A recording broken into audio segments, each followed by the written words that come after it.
Good evening, everybody, and welcome to the council meeting for July 22nd, 2024. Please rise for the playing of the national anthem and a moment of reflection.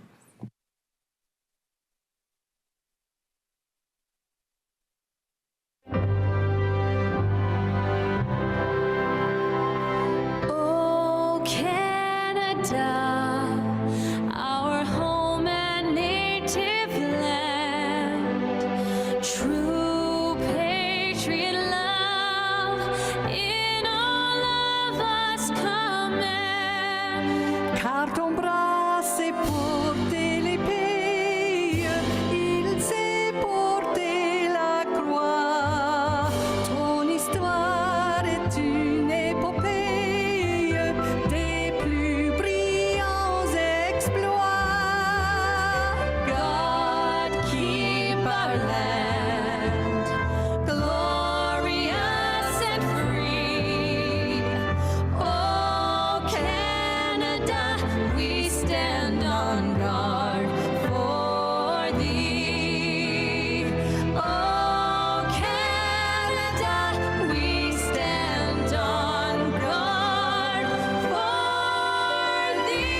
Please be seated.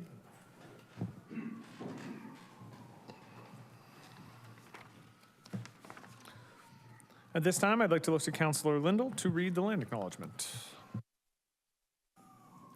The land on which Council meets today is the traditional territory of the Haudenosaunee and Anishinaabeg peoples, many of whom continue to live and work here today. This territory is covered by the Upper Canada Treaties and is within the land protected by the Dish with One Spoon Wampum Agreement. Today, this gathering place is home to many Indigenous peoples made up of First Nation, Inuit, and Métis. The Dish with One Spoon Wampum Agreement should remind us of our responsibility to ensure the dish, the territories on which we live and work, is never emptied, and that we take care of the land and its inhabitants in a way that ensures its future sustainability.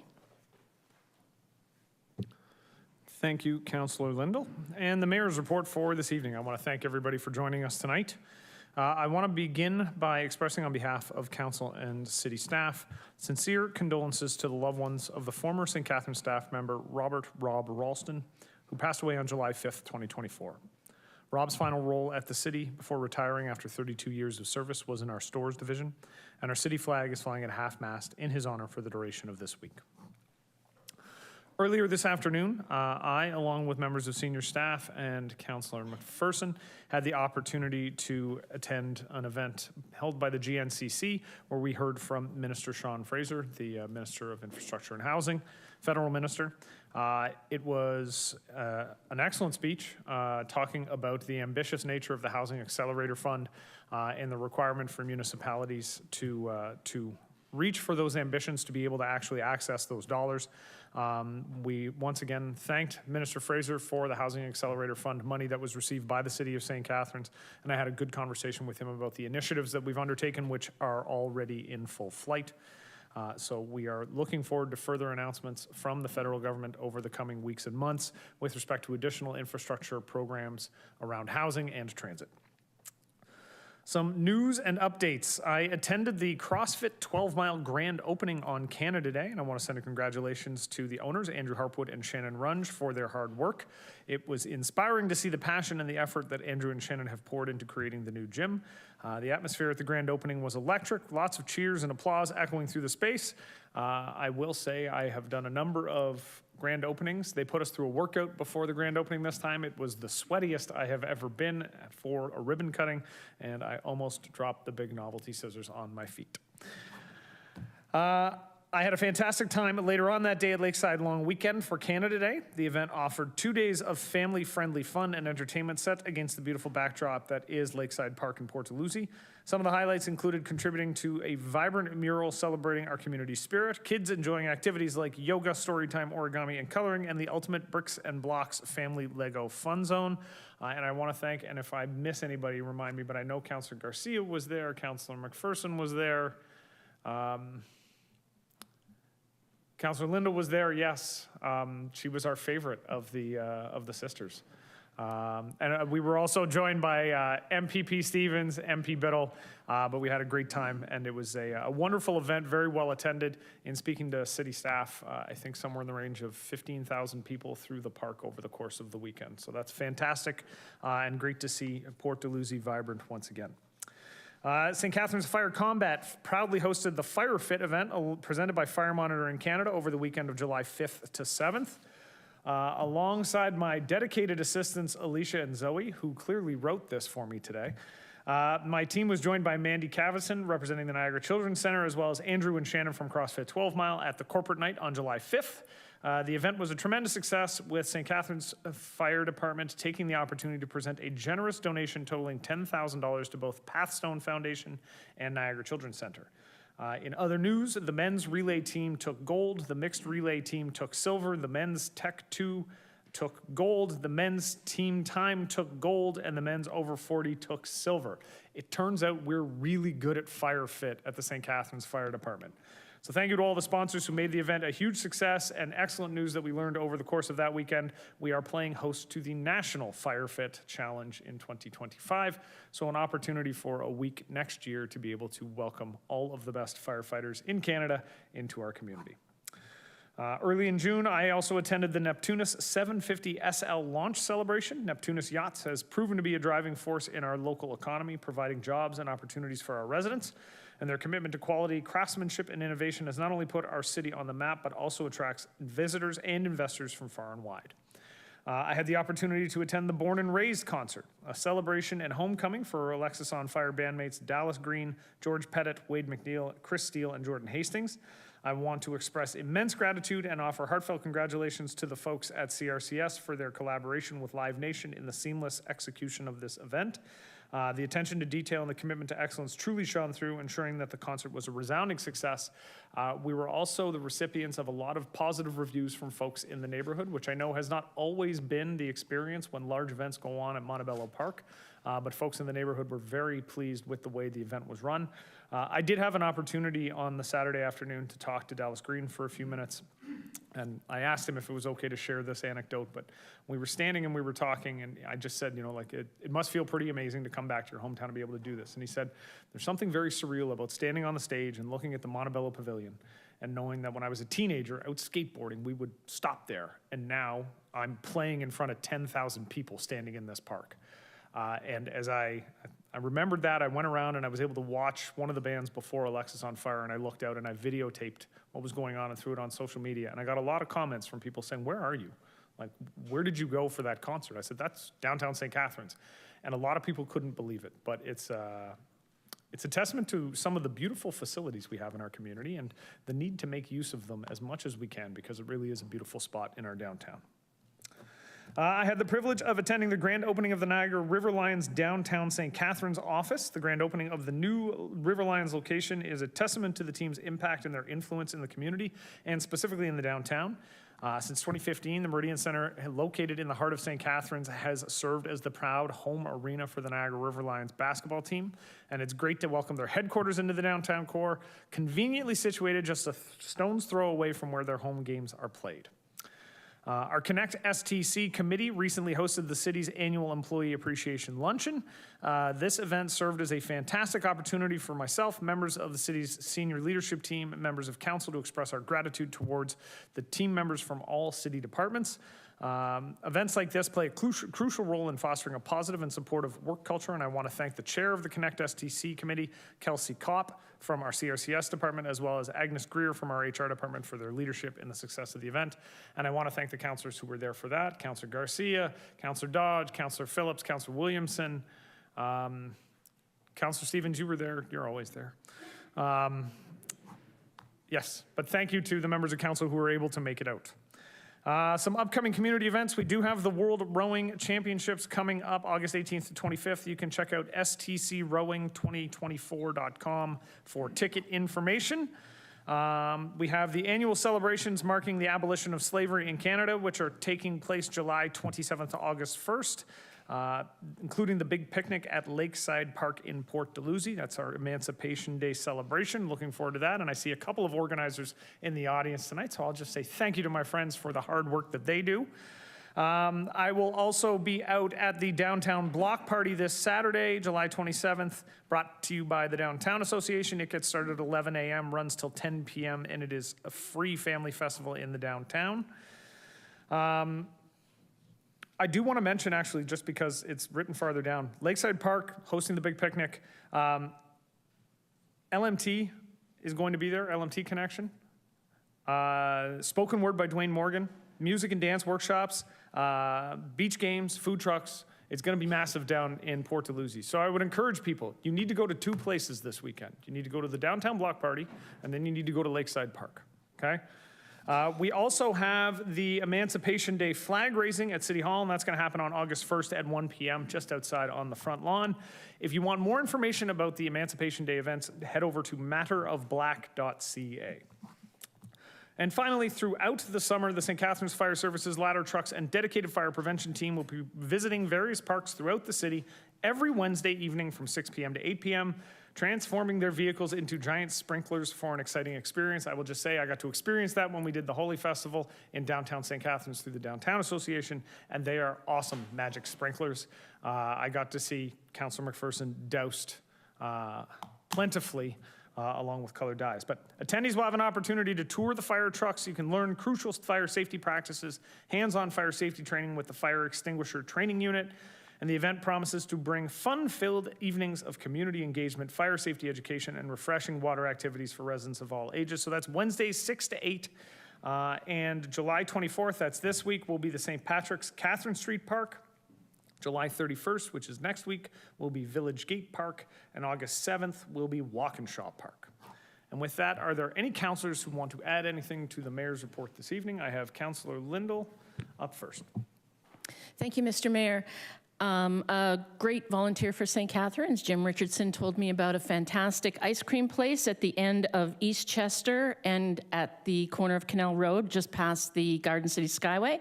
It's called Canal Cones, and they use Kawartha Dairy's ice cream, which is absolutely fantastic. Everyone has to go, but if you want an excuse, there will be a ribbon cutting for that on July 31st at 1 p.m., and I think the mayor's office may be attending, I'm not sure. Also, Councillor Miller and I had the opportunity to attend the St. Catharines Showdown Disc Golf Tournament on Saturday with Andrea Michaud. She had about 50 participants there from across Southern Ontario and Western New York. And one of the best parts for me was the glowing praise that she gave our staff and Municipal Works, thanks to Director Smith, about how wonderful the park looked, all of the amenities that they did, the grass cutting. They worked really hard to make it a perfect park, and I appreciate all of the hard work that your crew does. I was also able to cut the ribbon on Sunday at a company called Ability Property Management. They opened a new office in St. Catharines on Merritt Street up the hill. Jason Santry, who is running it, started Ability Property Management in his basement. He has cerebral palsy, and he works very closely with the Ontario March of Dimes to make sure that he hires people of all abilities to maintain properties, and his company has expanded so much, he's now out of his basement and in an office. So welcome to Jason to Merritton. Excellent. Thank you, Councillor Lindell. Councillor Garcia. Thank you, Mr. Mayor. Just a couple of updates. First of all, you mentioned the World Rowing Championships coming up, which are, of course, an amazing event. We haven't had them since 1999. But let's not forget that on July 29th, the Royal Canadian Henley's 140th edition kicks off. As usual, there will be fireworks and an event down at the grandstand that everybody's welcome to. And tying in with that, I had the opportunity to speak to some of the ranking construction managers that are managing the work on Ontario Street when I was down there trying to help the Ramekers get their parking lot fixed. And I'm told that because of the good weather, the project is a bit ahead of time. So number one, they're definitely going to be out of there and have Ontario finish before the Worlds. And I pushed them to see if they can have them for the Henley, but they weren't sure. But that will be. And one update for all of council, something that has been before our council several times is about a week and a half ago, I had the honor of joining about 12 volunteers, a lot stronger than me, to help Hank Beekes and the Port Dalhousie Conservancy install the historic NS&T trolley stop at Lock 1 of the second canal there in front of Port Social where the old Murphy's was. And they did such an amazing job. Like they had the base prepared and it was just a work of art with rollers and everything else, didn't damage the grass and they backed the truck and we got it onto that base and it's sitting there, and as the mayor said to me, if you drive by, it looks like if it's been there your whole life. It just really belongs there and it adds to the heritage and history of Port Dalhousie. Thank you. Thank you, Councilor Garcia, and you're right. And it's a beautiful addition and looks fantastic where it is located. So thank you to Hank and to all the members of the community that we're just opening it up. Thank you also to Director Martuscio and his staff because they did get the power to the shed already. So that's great. Excellent. But yes, kudos to the volunteers who kept us on the front burner and to everybody who made it happen. Councillor Ratzlaff. Thank you. Through you, Mayor, I just wanted to say this Sunday I had the privilege of attending the Solidarity for Palestine Cross the Colonial Border put on by Niagara Palestine Coalition. It was just a chance to show my support to a community that's suffering in our city and region. There was folks from across the Niagara region, across Southern Ontario, and we were joined by supporters in Niagara Falls, New York as well. And so it was a great opportunity to show support for that community. Thanks. Thank you, Councillor Ratzlaff. Councillor McPherson. Thank you, Mr. Mayor. I just wanted to, along with Councillor Ratzlaff, congratulate Willow Arts on their start of the mural project that's on Ontario Street. If you drive down Ontario Street, I think you'll see a lot of change, a lot of positive change. It's just the first of 4 murals that will surround the property. I want to just thank city staff for working with us and helping to make it possible. And very specifically, I would like to thank Craig at Lake Street for helping get us some high-vis vests. So the painters are seen by all, and I want to thank the councillors who have made donations to the project. It's really about the entire community, and there's a lot more to come and a lot more to see. Thank you. Thank you, Councillor. Councillor Stevens. Thank you, Mr. Mayor. Just on a little bit of somber note, first, July 7th, we lost a very avid supporter of lacrosse and rowing in St. Catharines. Ron Winterbottom of Port Dalhousie passed away. He was a founding member and president of the Old Boys Lacrosse Association, and he was a member of the St. Catharines Rowing Club, and he used to timekeep on a lot of different events at the rowing, and he was like Mr. Port Dalhousie, so we're all going to miss him on that one. So. And June 25th, along with you, we had the grand opening for the Westview for Women Center. They had their grand opening, so they're always looking for donations of clothing and stuff for women. They give it out at no charge, so if anyone has any extra clothing for women, drop it off. 26th, Councillor Garcia and myself, we had a tour of Ridley College and all the construction they're doing there, and pretty impressive, and a part of their plan and their goal is to work with the city and offer some of their facilities to our residents later on. They're doing squash courts and the theater and everything. It's just amazing all the work they're doing out there.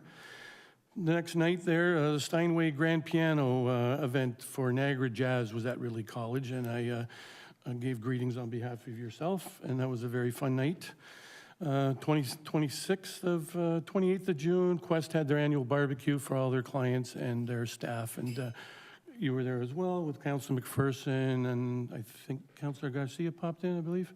So it was well attended. July 6th, we had our first annual, I hope, it's the Facer Street Block Party. It was put on by the Christian Center, and it was face painting. They had a free barbecue, jumpies, and all kinds of stuff, and that was helped them out with that with our civic councillor ward fund, whatever it's called. I'm not sure exactly, so sorry about that.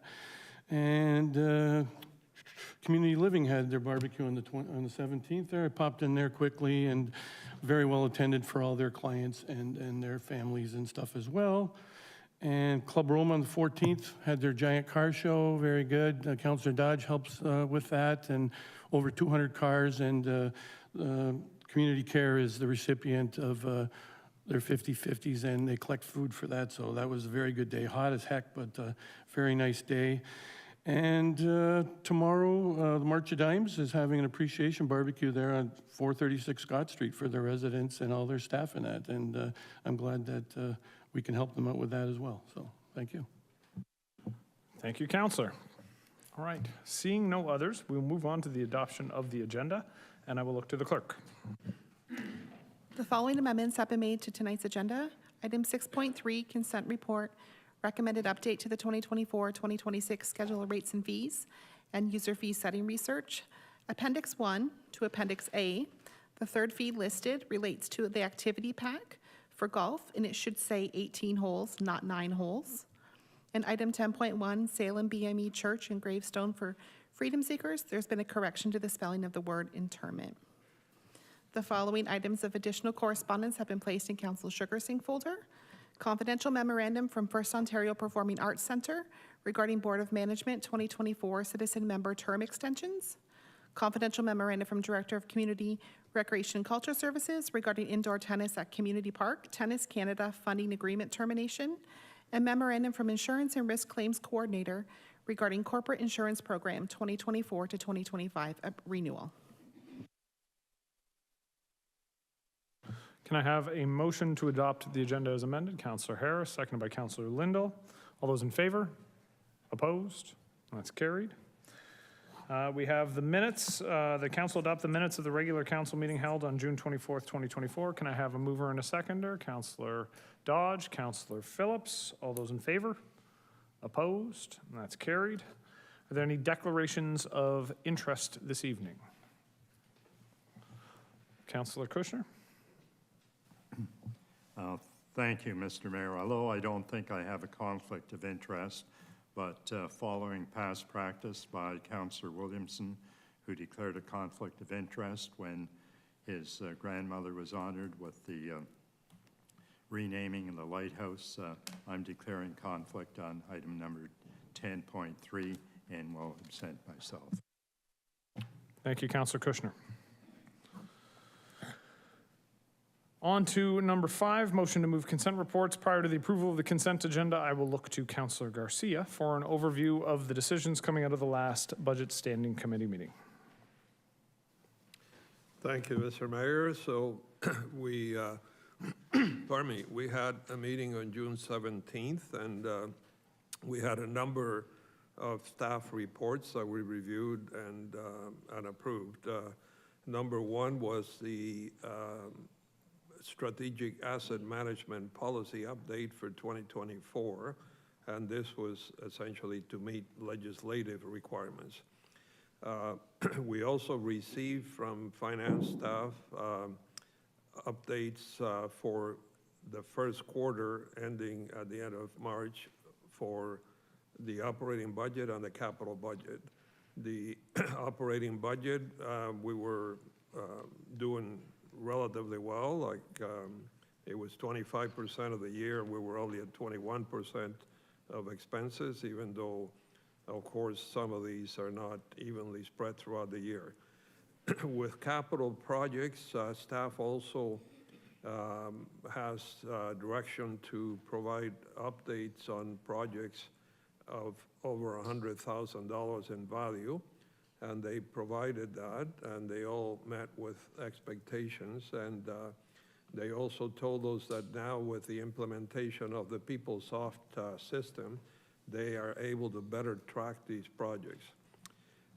Last but not least, and I thank Councillor Phillips every time this comes up, we received a grant funding update. So staff reviews all the grants that we have applied for, what we have received, what we haven't received, what's been approved or rejected. Of note in that is that unfortunately, a federal government grant that the library had applied for $11.5 million was denied. Not sure the reasons for why, but I would imagine the library will be updating us on their capital plans based on the fact that they don't have those funds. And that was all of it, Mr. Mayor. Thank you. Thank you, Councillor Garcia. Can I have a motion to approve the consent agenda? Councillor McPherson. Can I look to the clerk to read the list of the consent reports and call the recorded vote? Today's consent agenda includes item 6.1, engineering facilities and environmental services, large industrial sewer rebate policy. 6.2, financial management services, budget standing committee report, meeting of June 17, 2024. Item 6.3, Financial Management Services Director, recommended update to the 2024-2026 schedule of rates and fees and user fee setting research. Item 6.4, Financial Management Services Director, Bill 23, Mandatory Provincial Exemptions Agreement. Item 6.5, Planning and Building Services, Building and Development. Building Services Annual Report on Revenues, Expenses, and Stabilization Reserve Fund for 2023. And 6.6, Legal and Clerk Services, Office of the City Clerk, Council Correspondence.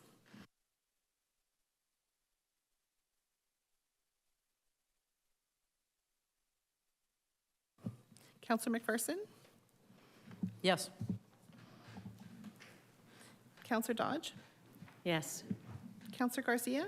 Yes? Councillor Kushner? Yes. Councillor Lindell? Yes. Councillor Phillips? Yes. Councillor Miller? Yes. Councillor Stevens? Yes. Councillor Ratzlaff? Yes. Councillor Townsend?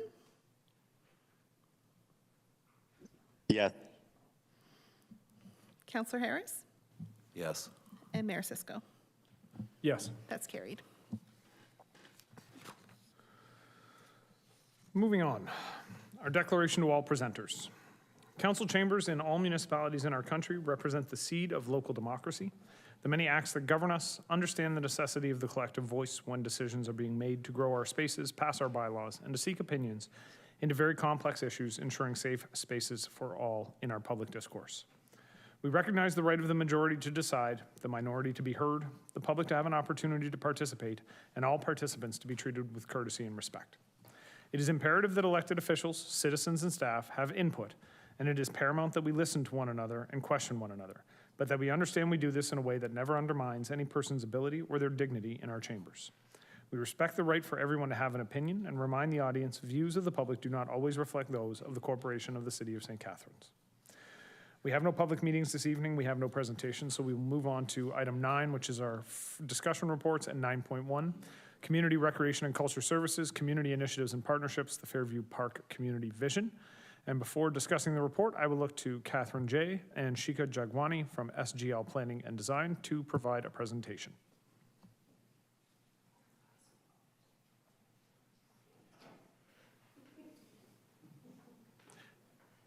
You could have come through that gate. It's okay.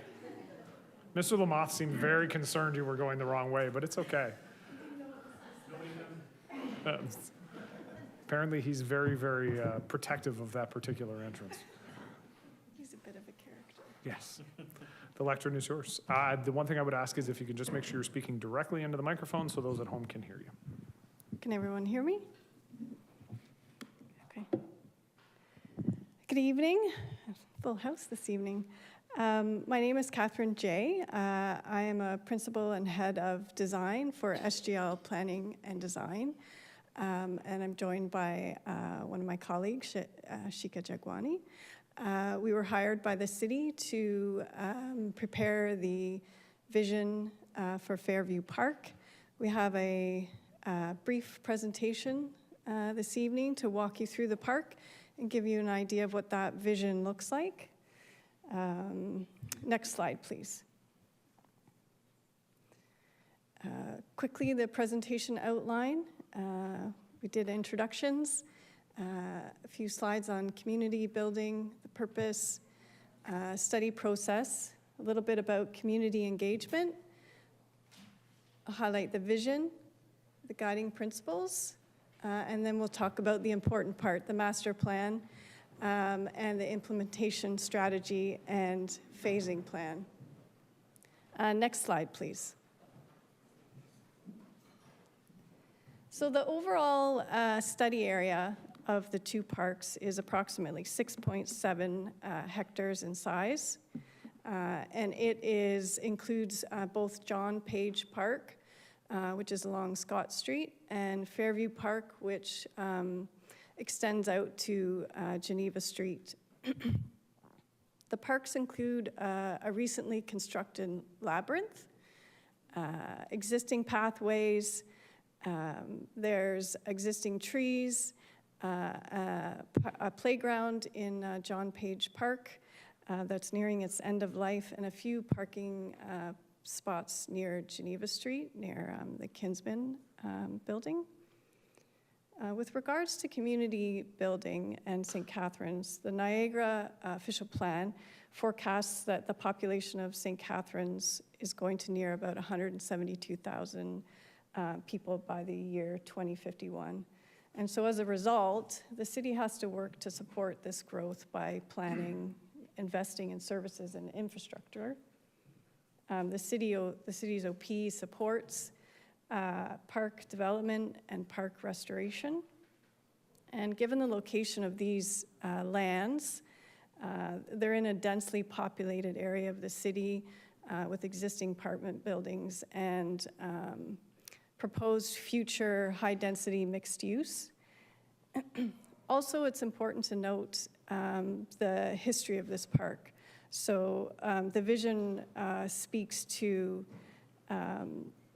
the importance of the commemoration of the Welland Canal, and we'll talk a little bit more about that. Next slide, please. So the overall study purpose, as mentioned, was to develop a vision for the future of these two parks. And just to note, we're referring to them as these two parks because there's no overall name given to them yet. That won't happen till a future stage of the development of the park. The vision will help guide the future decision-making, the implementation strategy, and investment opportunities. As part of this process, a great deal of engagement took place, and I'll detail that a little bit further. And as well, a great deal of heritage work was done. We had ASI on board that helped us with looking at the heritage of the site, as well as we prepared opportunities and constraints which helped inform the master plan. Next slide. So this graphic outlines the overall phases of the study. It was 3 phases, and in each phase, as you can see, there was lots of engagement, a variety of deliverables, and we are currently in phase 3, and tonight marks the conclusion of our study with presentation to council. Next slide. So community engagement. There was lots of in-person and online engagement throughout the study process. And in addition to what's outlined on the slide here, there were meetings with various city departments and all committees of council and task forces were included in the process. And if you've had a look at the actual report, the details of all the engagement and the feedback we received. There's some neat little graphs in there, if you want to have a look at those as well, that really details all the great feedback we got through the process. Next slide, please. This slide details the vision for everyone. And just to highlight that a couple of key points is the passive and active recreation of these lands. It's a big park. There's opportunity for lots of great things to happen here. And the integration of the historic Welland Canal remnants. And we'll talk a little bit more about that. Next slide, please. These are the guiding principles that help support the vision. These helped us in preparing the master plan, fulfilling some of the feedback that we heard through the process. One of the important pieces of feedback we received was ensuring that the whole park isn't filled with activities or facilities, amenities.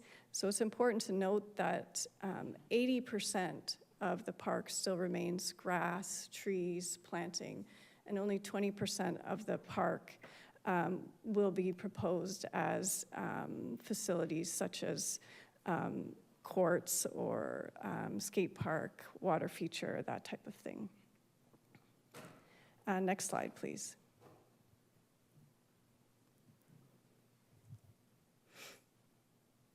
So this is the actual master plan. This graphically shows the vision and how it translates on the ground in what we'd call a 2D plan. This plan is accompanied by the actual report, and that report also includes the original background report and the Heritage ASI reports. As I mentioned, all the engagement feedback is also in that report. Some of the key features, as I mentioned, up in the top corner of this plan, you can see a little graphic that actually shows the 80% of soft services and the 20% of hard or developed services. There's about 1 kilometer of new trail connections, which includes the connection from Scott Street across the proposed pedestrian bridge. There's a number of multi-use courts, in particular the proposal for pickleball, which would be in those southerly blue courts that you see on the plan. The proposed skate park and pump track, which we heard throughout our engagement, is a big feature that many residents are looking for. A new splash pad, which is down the center of this park, that reflects where the old canal actually was. Approximately 97 new trees are proposed to be planted throughout different phases of the park. You can see the existing labyrinth, proposed community gardens near the Kinsman building, as well as new entrance features both at Scott Street and Geneva Street. And to help highlight the park design and better visualize what this park could look like as it's being redeveloped, we have a short video that walks through the park.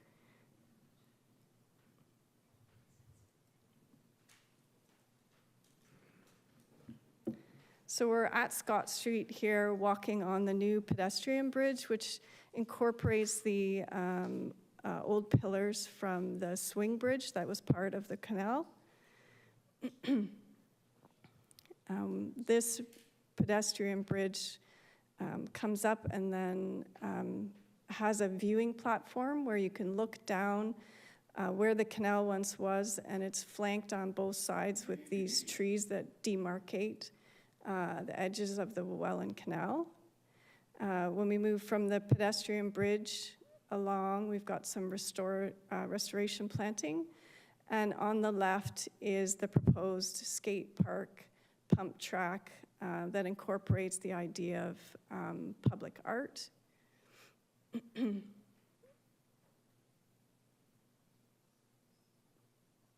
Moving along, we've come around towards Geneva Street where the community gardens are. You can see the vast open space and green space, and you'll see where the labyrinth is, and that's existing today, something that was put in recently. Now we're headed back towards Scott Street. On the one side, you'll see the proposed water feature. This is the proposed Welland Canal-inspired playground, which you'll be able to see down that vista within the canal. And there you can see the pedestrian bridge where we started and where we looked along the canal there. Heading towards Scott Street, there's some proposed multi-use courts that could be developed for a variety of activities. So as I mentioned, part of the study was to prepare an implementation strategy. And this is part of the report as well. And this helps guide what could happen to actually implement the park. And so there are various partnerships, grants, sponsorships that could be sought after, particularly around the heritage commemoration and recognizing the 200th year of the canal. The implementation is proposed to be over a 10-year period. Next slide, please. This slide is just indicating other funding sources that the park could have in the future, leases or income from festivals, renting spaces within the park. Next slide, please. And the next couple slides highlight the phasing strategy. So as you saw before, it's a 3-phased implementation strategy. Each of these slides highlights the areas that are contained within that proposed phase. And phase 1 focuses on the cultural heritage, and it's a logical sequence with regards to construction. And as I mentioned, focused on that 200th year anniversary of the canal. Next slide, please. Phase 2 focuses on the skate park and the pump track. This is one park element that we heard over and over again was in demand at our open houses. This phase also has the edges of the park and a proposed arboretum that would be in and around where the labyrinth is. Next slide, please. And finally, phase 3 would bring in the multi-use courts, some additional planting, and the proposed parking access from Geneva Street. And next slide. Thank you.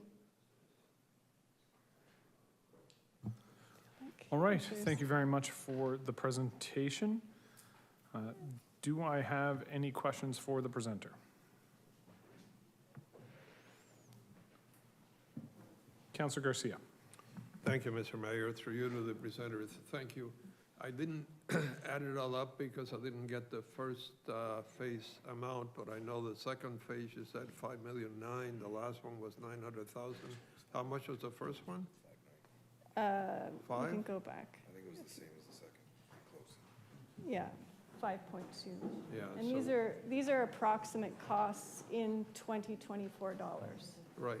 So we're talking a total of approximately $12 million. That's correct. Yeah. Okay. Yeah. Thank you. Thank you, Councillor. Councillor Ratzlaff. Thank you, through you, Mayor, to the presenter. Thanks for the presentation. I want to commend the work that you've done here. The public consultation, I think, was masterclass. I think we'll see with the active transportation master plan, they also did a great job with reaching folks who don't often come out or can't come out for whatever reason to public open houses.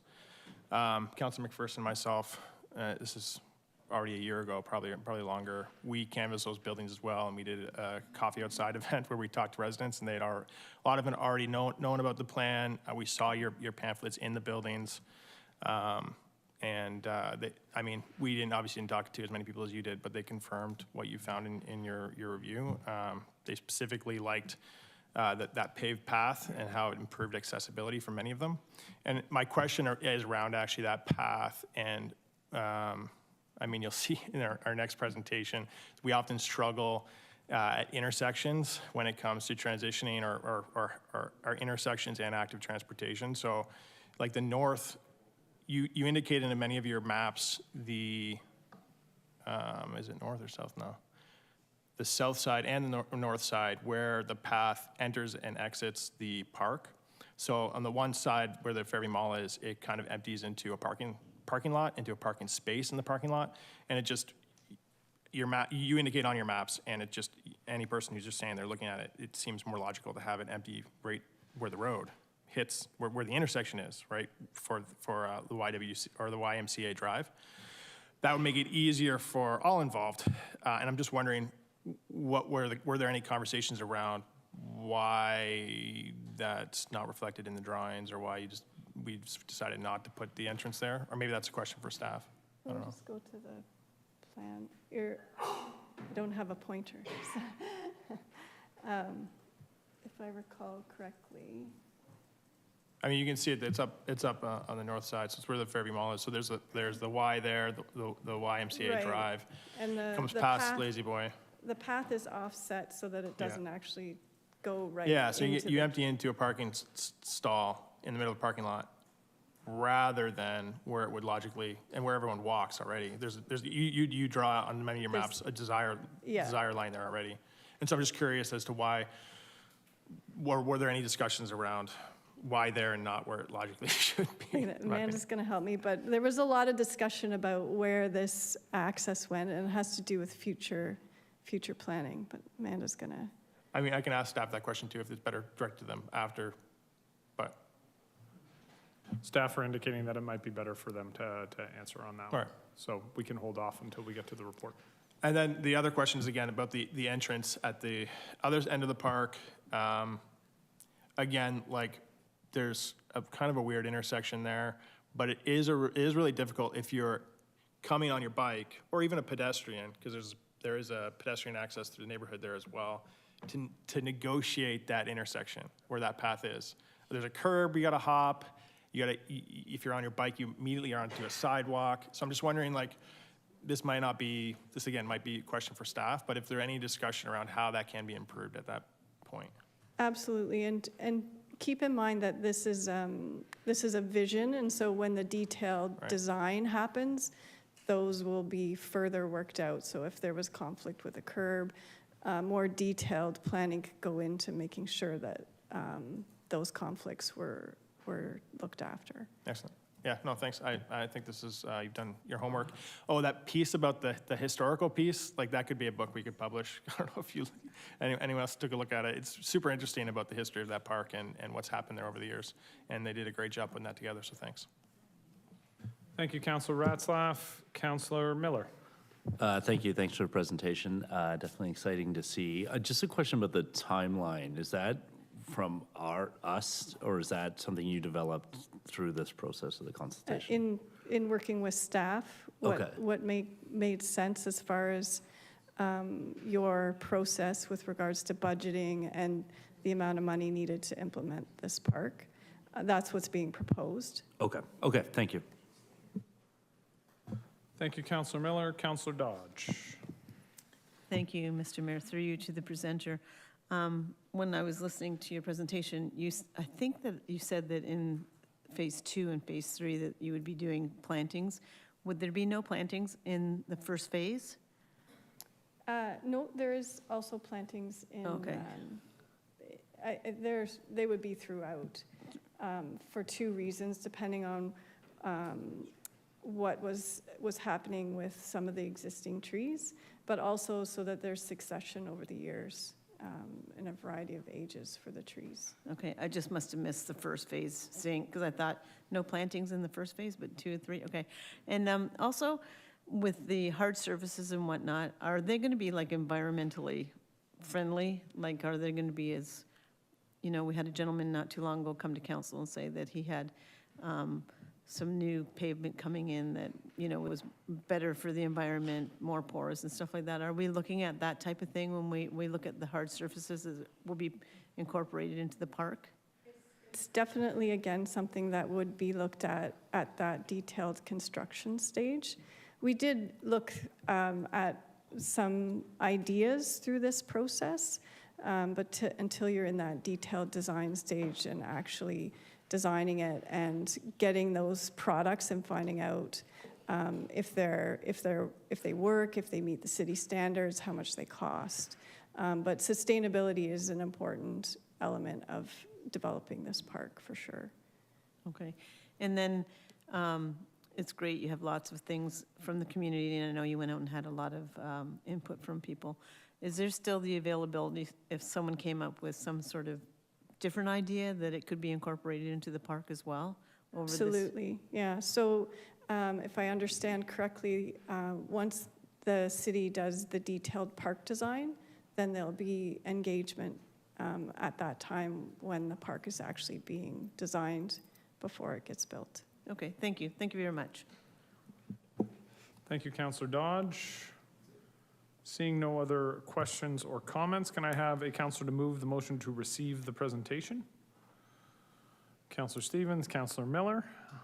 All those in favor? Opposed? That is carried. Thank you so much for the presentation today. Can I have a mover and a seconder for the recommendation in the report? Councillor Ratzlaff and Councillor McPherson. Momentarily, I'm going to ask if either of you would like to speak first. I will let everybody know. Councillor Phillips has indicated that he would like to defer the vote on this so that Councillor Williamson is able to have an opportunity to speak to it. Councillor Williamson is not here today. He's also indicated, though, that he's happy to wait until everybody has had the opportunity to ask questions, to make comment, and everything else. So Councillor Phillips will be speaking last today so as to be able to make that motion to defer. With that, I have Councillor Ratzlaff and Councillor McPherson. Would you like to speak now, or would you like to hold comments? Okay, can we open up Councillor McPherson?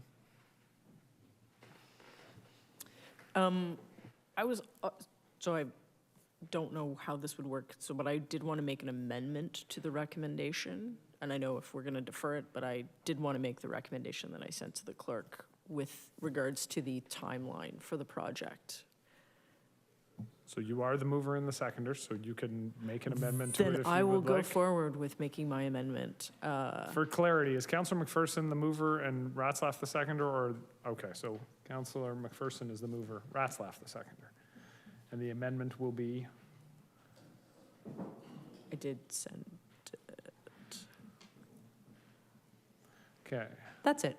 So that doesn't change the intent of the motion in any way. It changes the timeline slightly. So it's your motion to make. But that will be then what is deferred at the end of the meeting, assuming council chooses to defer. Okay. Councillor McPherson, do you want to continue to speak? Yeah, thank you. I want to thank staff, and I want to thank the consultants. After I was able to attend the open house and listen to the feedback of the community, and I think I haven't been to a huge number of open houses, but I can honestly say it was an open house where everyone was excited and happy and pleased and really excited about the reimagining of the park. And the one thing that struck me about the feedback that I got anyway was that they were excited to see just the imagination and creativity of what would be available in the park. And from the other part of it is the residents who are living around that park right now are dealing with a lot of encampments and are not feeling safe in that area. And the thing that excites me about this vision for the park is that it will be a place where people can feel safe, people can go, and there will be a lot of activity. And even if we are deferring it, vote to defer it, I would urge my colleagues to support the vision and also support the timeline. I appreciate that we do need to be careful with the budget, but I just can't imagine it taking 10 years and not having an impact on the cost in the long term. And as well, I don't know how many people are going to want to live in a park or visit a park that is under construction for about 10 years. So that's it. Just a big thank you to staff and to the consultants. Thank you, Councillor McPherson. Councillor Miller. Yeah, I guess my question, I appreciate the amendment, because my question is sort of about the timeline. That does, as well to me, seem very long, and we're looking at maybe 4 terms of council needing to continue to support this all the way through. So maybe I was just looking for some insight from staff or possibly financial on why we ended up with this sort of 10-year plan. Mr. Christie? Through you, Mr. Mayor. Thanks for the question, Councillor. We devised this implementation plan spread over a number of years because we know that for projects like this that require a significant financial resourcing behind it, it takes us some time to build up the capital that we need.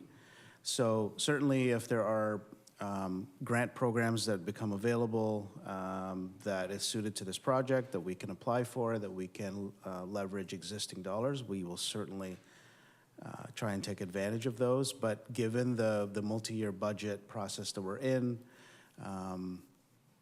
what typically we would maybe ask council to consider as new capital requests over year-over-year process, they kind of get bulked into a multi-year process, right? So that's really the only reason. As Councillor McPherson pointed out, nobody wants to go to a park that's going to be under construction for 10 years. We certainly saw that as well, but given the other priorities that we have, we just felt that this was an approach that we could take. Okay, so there's no, other than, lack of financial support, there isn't any reason this couldn't be done in the 5 to 6 year timeline? Through you, Mr. Mayor, no. Okay, thank you. Thank you, Councillor Miller. Councillor Ratzlaff. Yeah. Thank you, Mayor, through you. To reiterate, I think it's a great plan. There was a lot of work that was spent on it. I've spent some time canvassing those buildings, talking to tenants about tenant issues, but also we always hear about the park. And 3 of the big issues, one, people are really happy with the trail that runs through the park. They want to see more of those trails. And so the perimeter track, or the gravel track that goes around the perimeter of the park, that's something that especially seniors are really looking forward to because it allows them an opportunity to exercise. What they were concerned about, though, is safety in the park. And I think that this idea that we'd have a staff person there would really help address that issue of safety. And then they were also concerned about some of the maintaining kind of the shrubbery around the exterior, particularly around the fence that backs onto those large buildings. And again, having staff there looking after it, just like we do at Montebello Park and Centennial. I've seen how it works in, Richard Pierpoint Park, how that can benefit the feeling of safety that residents have when there's a staff person there and summer students that they can talk to and have a conversation with about what's happening in that park. I want to ask a question about the timeline. Well, actually, no. One quick question about the timeline. So the timeline that's set out, how much does it depend on our other strategic documents like the aquatics, our aquatic strategy, and some of our other strategies? Like, did you take into consideration the other areas where we're going to spend money on Parks and Rec when we were looking at this timeline? And, if we deviate a lot from those strategies that we have already, what does that do to getting this park completed? Through you, Mr. Mayor, we certainly looked at the documents, the existing documents, and the ones that we know that need updating, and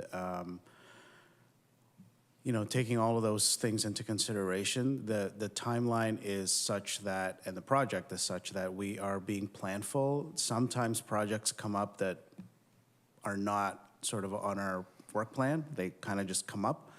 And so we are mindful of resourcing from a financial perspective from the corporation. We're mindful of resourcing from a staffing level perspective as well. So we took all of those things into consideration, Council, and this is our best plan, if you will, of attack for this. This is a significant project. We're currently working on Sunset Beach, which is also a significant project. So if this is something, if it's the will of council to go through with this project, this will come right at the heels of Sunset Beach. So Sunset Beach went through a similar process. Rec Master Plan was looked at. Parks Policy was looked at. Certainly all of our accelerated housing projects, will lead to this project as well, and the types of amenities that we need to provide to our future residents. So yeah, we looked at all of those. I don't think we missed any. Excellent, thanks. And my next question just has to do with sponsorship. I know that the director, Christy, and staff are working hard to find sponsorship for a lot of our projects, but has it been explored for this park yet, or is that something that's still going to be worked on? Through you, Mr. Mayor, we have not contemplated that yet, but we certainly will look at all options that are available. Lastly, just has to do with the question that I asked the presenter in terms of the connectivity in the north and the south. There was a suggestion that there are future developments for that parking lot area, and then in the north, that intersection. Is there any vision for how we can improve the intersections there and the entrance and exits to the park? Through the mayor to the councillor. The pedestrian connections that you see throughout the park were developed in consultation with our Transportation Services Department, and both the Transportation Master Plan that identifies that existing pathway connection at the south end, at at the Fairview Mall, as being a future active transportation link. There is obviously opportunity for further refinement of the connections themselves at the north and south end of the park when we get to detailed design. We'll continue to have conversations with our colleagues in transportation about the most appropriate spot to connect in. I would note that the location where the pathway connects into the Fairview Mall exists today. That pathway was completed with funding through the COVID recovery, I believe, process, or funding from that project. And just a follow-up question. So is there like a reason why it doesn't align with the roadway and it just juts out and goes into the parking lot? That through the mayor to the councillor, that connection was determined, as I said, through the previous planning for that pedestrian pathway. YMCA Drive also does not extend into the Fairview Mall site. It's often looked at that private driveway is in fact a public road. It is not.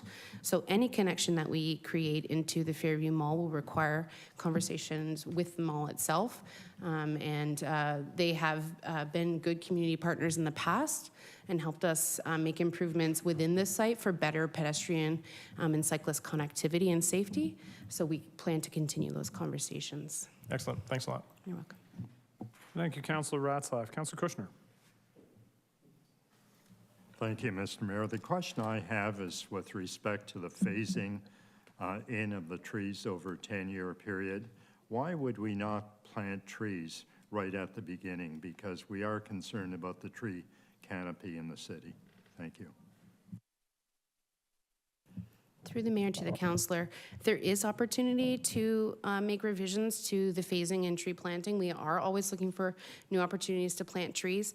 We are also trying to be mindful of construction impacts and not having any throwaway costs, planting new trees in certain areas, and then, say in the second phase, needing to get access for the skate park and pump track, and there be any potential damage to those trees.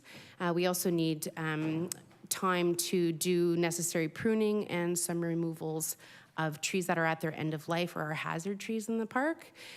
So staging of the tree planting over the course of the project, is mindful of that scenario as well.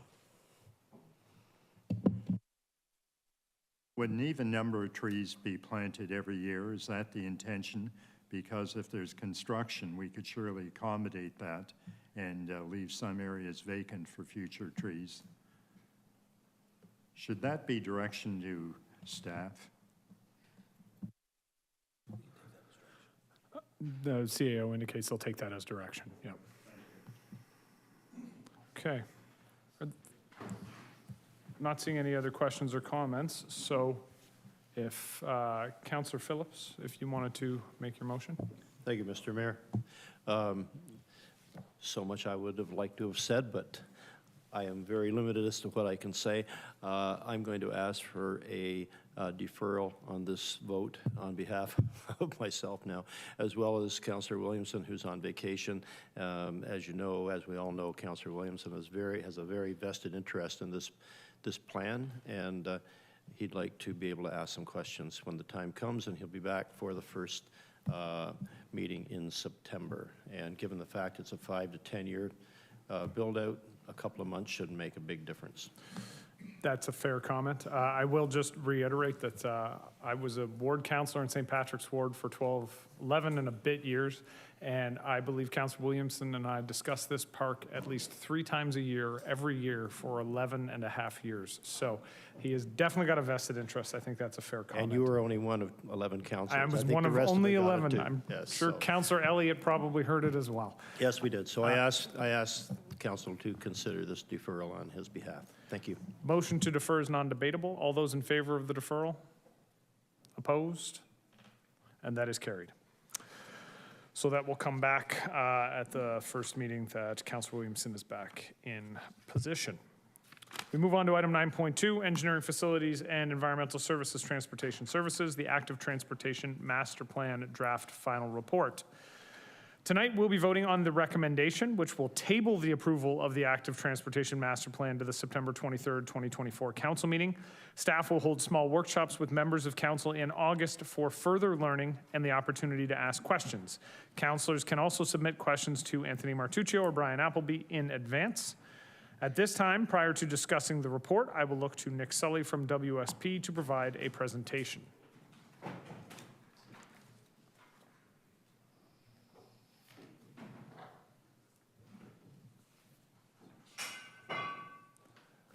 And I will reiterate that this is to refer to City Council for consideration the staff recommendation at the meeting of September 23rd. So today we are discussing the contents of the report, but that is the recommendation. And with that, Mr. Sully, you have the lectern. Okay, great. Thank you. Everyone hears me fine? That works. Okay. Put this all the way up.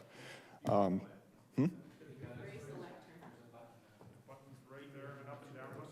wow. Yeah, it didn't look like a standing desk to me, but yeah. Okay, it's great to be here. Thanks everyone for coming out, and I'm very excited to present on our Active Transportation Master Plan. My name's Nick Sully. I'm part of the consulting group who is working on this. I'm a transportation engineer and planner with WSP Canada. There have been a number of us working on this project throughout the past year plus.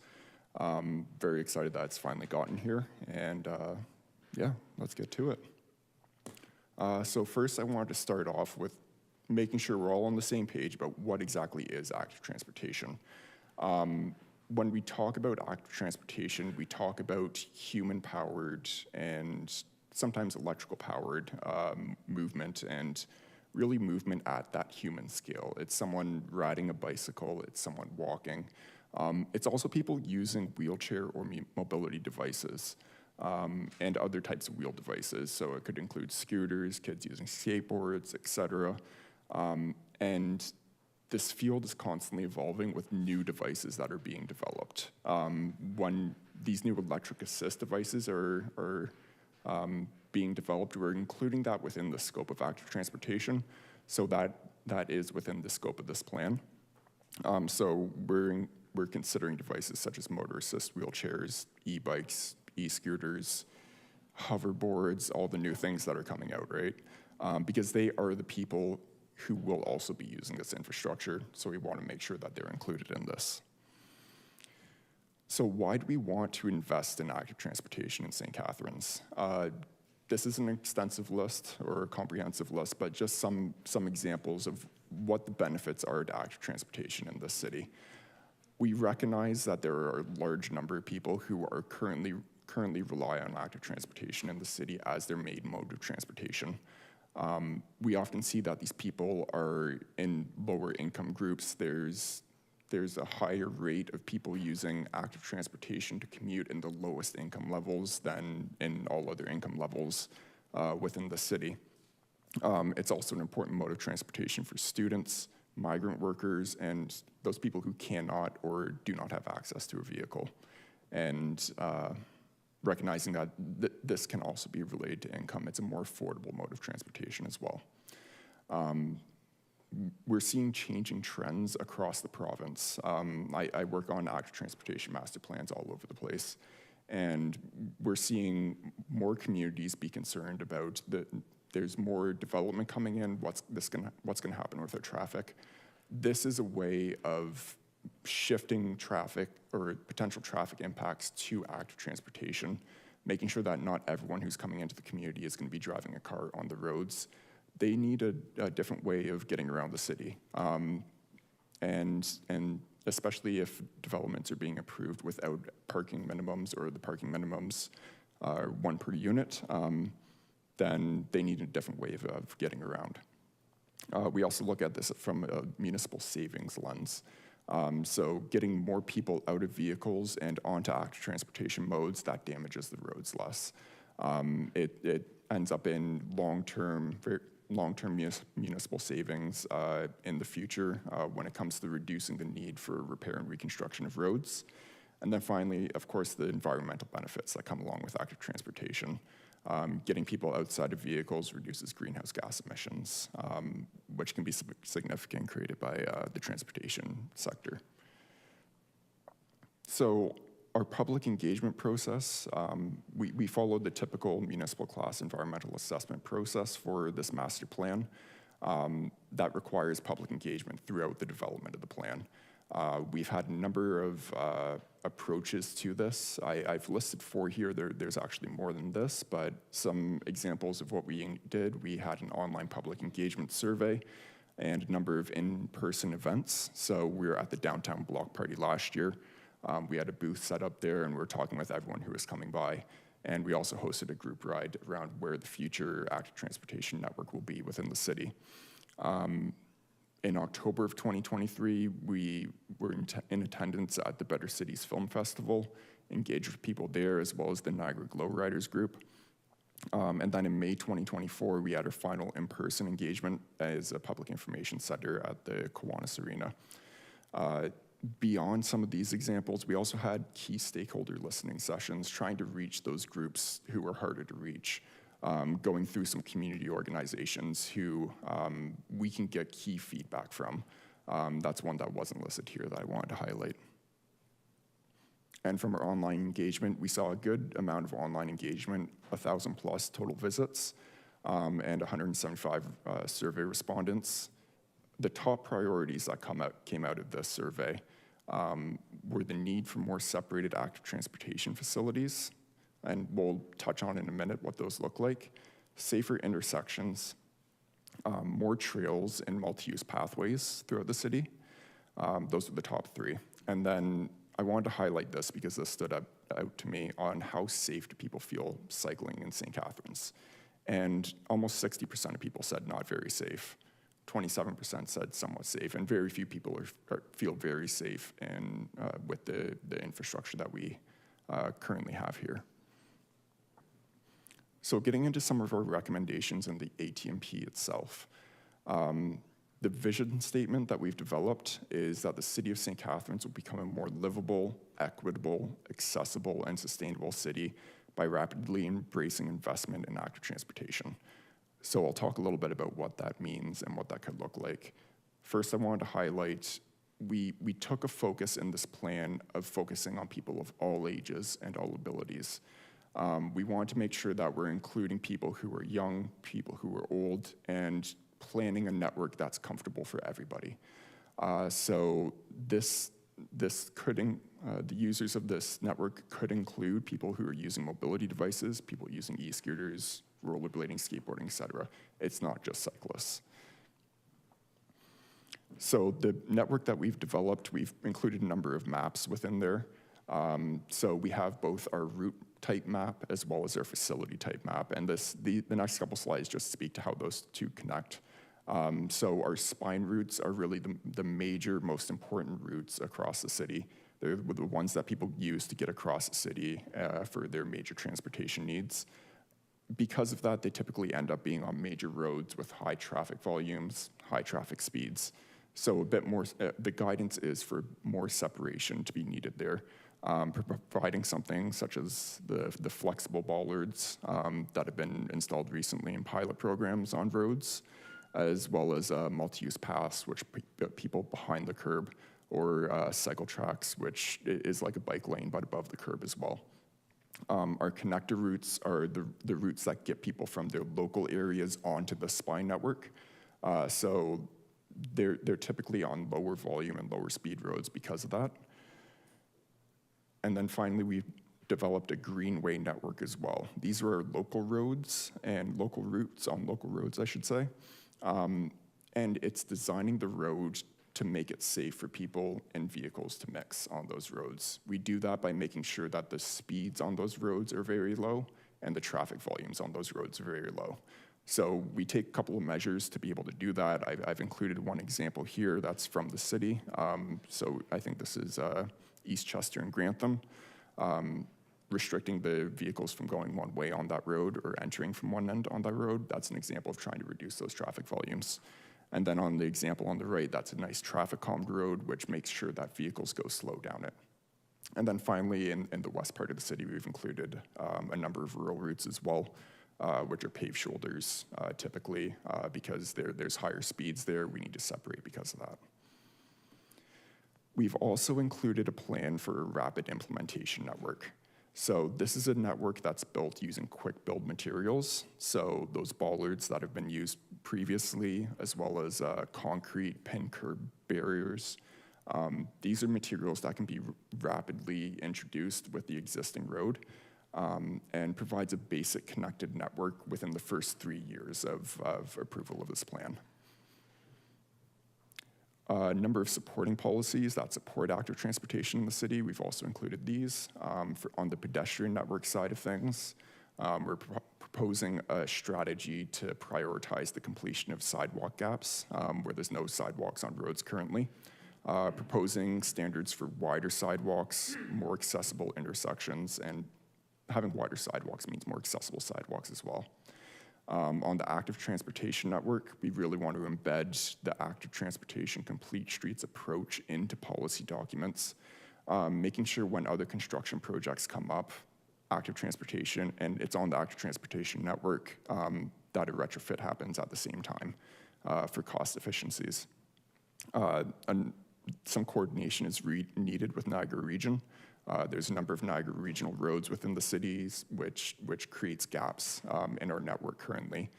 So having some coordination with the region as they develop their own master plan, that will be a huge opportunity for the city. And as well as providing amenities, making sure that bike parking is being installed, benches are being installed, repair stations, and so on. And then finally, improving safety at intersections for people using active transportation. We've included a maintenance policy, which is related to the proposed level of service for maintenance of these active transportation facilities, which includes winter maintenance on some of these route types. A couple more here is our transportation demand management policy. That's related to shifting behaviors away from vehicle use and towards active transportation use.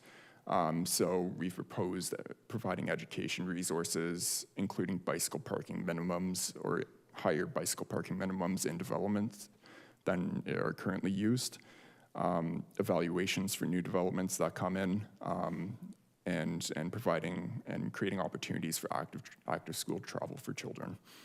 Our micromobility policy, we've heard from the region that they're interested in developing this as well, and having a coordination with the city as a bylaw for e-bikes and e-scooter use within the city is used. So we're recommending developing that bylaw in coordination with the region. And then exploring shared micromobility programs after that bylaw is developed. So that includes things like bike share, e-scooter share, that we've seen popping up in other cities across the province. And finally, some proposed programs. So wayfinding is signage that gives you direction to a destination. There's multiple components to this, making sure that you have a directional sign and then a turn sign and then a confirmation sign afterwards, as well as key maps around the city. We've developed a strategy for that, recommended some education programs to partner with community-led initiatives, active school travel, and creating and building those community partnerships. And then finally, a monitoring and reporting program. So it's reported back to council, reported back to the city annually on how the implementation of the active transportation is progressing. On the implementation side of things, we've broken this up into 4 phases. So our rapid implementation network phase, our short-term phase, which follows that first rapid implementation, our medium-term, and then our long-term phases. For construction costs, these were developed at a very high level. So as these projects are get to further levels of design, there'll be further refinement required. But for the first rapid implementation and short-term phase, looking at that $1 to $2 million range per year. Medium term, it's a bit higher for 2.3 to 3.7 million per year. And then a long-term phase, looking again at that 1 to 2 million per year. And then there's also, along with that, since we're including maintenance policies, there's the operational and the fleet capital purchases costs that need to be considered as well. These were developed in association or in collaboration with the Municipal Works Department, and estimating some annual operating costs here, as well as capital fleet purchases. And again, these need to be further refined as we get into design and implementation phases here as well. And that's it from me, and I'm open to any questions. Thank you. All right, thank you, Mr. Sully, for the presentation. Are there any questions for the presenter? Councillor Garcia. Thank you, Mr. Mayor. Thank you for the presentation. Just a question, since you said WSP has been involved in a number of these plans, I'm curious, is the costing that you estimated here way higher than other cities? Because, I mean, there are some very huge numbers in there. So. They are, and they're not out of line with what we see with other cities. We've made sure that these costs are applied similarly across the province when we're working with other municipalities. We have a database of costs that pretty much tell us that these are in line with what we see in other places as well. And these costs that we've included, we're trying to make sure that they're being aligned with other construction projects that are going on. So in developing that phasing, we've aligned that with where we expect construction is going to be needed within those years as well, to try and capture cost efficiencies by doing them at the same time as other construction projects. And some of those might get deferred, and that might mean some of the active transportation projects get deferred as well. But this is a rough guideline for the costs. It's approximate and high level at this point. Okay, thank you. Thank you, Councillor Garcia. Sorry, thank you, Councillor Garcia. Councillor Miller. Yeah, just with regard to some of the implementation budget estimates, what would be examples of, are those just cost ranges because of the unknown cost of things going forward, or is there like significant changes that would? There's a range included there because we're looking at it from a very high level. We're looking at it from the citywide scale. When we get into the actual design of those projects and the construction, there's so many unknowns that come up that we don't have the information to understand all of those. So we provide that range We've also developed this, our recommendations to give the staff a little bit of flexibility as it comes to those design as well. So we'll say a physically separated active transportation facility is recommended here, but that could be a multi-use path. It could be a cycle track. It could be a protected bike lane. So there's uncertainty with those costs too. It depends on what is feasible at the design phase. So when it comes to like the physically separated cost range, that sort of is then up to us how many kilometers of physically separated we go with, sort of thing, or is that fairly set in stone in this plan? The plan sets out the number of kilometers, but it doesn't set out the exact type of the facility. Right, is what I should say, I guess. Okay, all right, thank you. Yep. Thank you, Councillor Miller. Councillor McPherson. Thank you, Mr. Mayor. Through you to the presenter, thank you very much. I know that you've worked in a lot of other municipalities, and I'm sure you've worked in municipalities where you hear, nobody rides a bike, nobody uses active transportation. Do you have any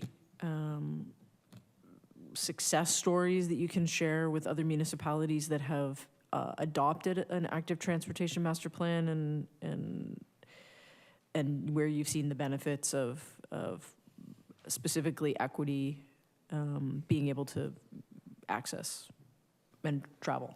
The success stories come over a long period of time. It does take time to shift that behavior, absolutely. One example that I think is really great that's local is to look at the city of Hamilton. They have a bike share program and an equity-focused program for giving people access to bikes and more equitable access to active transportation. It's called, I believe, the Everyone Rides Initiative. Okay. So they provide discounted passes to their bike share system to make sure it's equitable and people who are in those lower income groups and living in those lower income areas get access as well. And they publish, I believe, the results and what kind of usage they're seeing. So I definitely suggest taking a look there and see what it can do for a city like that. Thank you. And then last question. I know that there are some people who will look at bike lanes or active transportation lanes and see that as causing additional traffic or causing increased car traffic. Is that your, I guess, what would you say to that? It depends on the type of facility, active transportation facility that's being implemented. If you're doing something on road and within the existing road space, absolutely, some space needs to be required to be able to provide a safe facility for someone to use on that road if there's very high volumes of traffic. We saw that in our responses in the survey. A lot of people don't feel safe right now.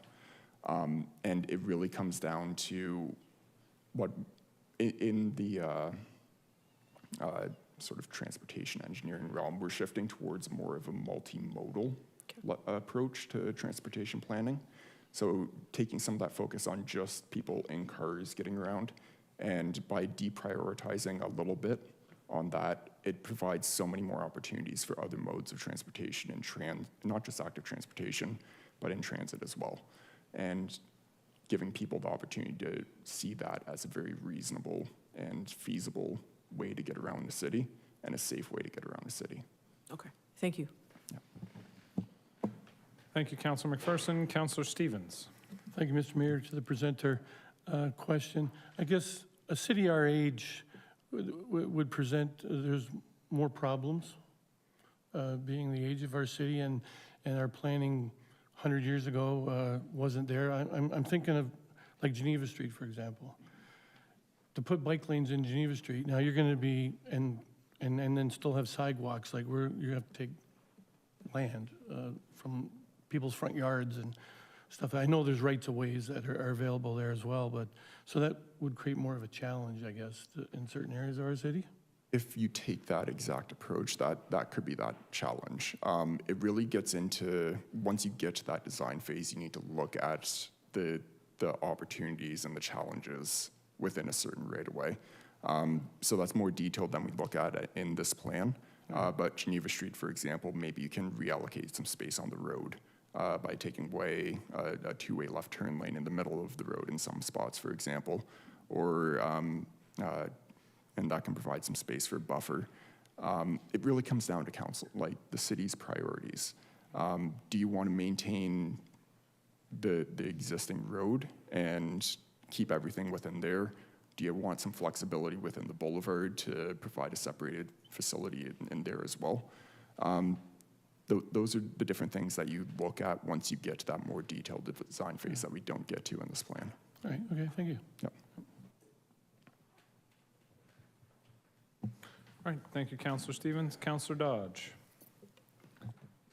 Oh, thank you, Mr. Mayor. Through you to presenter. Thank you for coming this evening. Right now, we have kind of like a, not to put anybody down, but it's kind of like a mishmash, you know, like we're taking people to a certain point, and then when they get to that point, it's kind of like it just drops off, and there's like, it's kind of like, well, what do I do now sort of thing. So in this planning, phasing, and what you're doing, and part of our issue is that we have regional roads mixed in with city streets and stuff like that.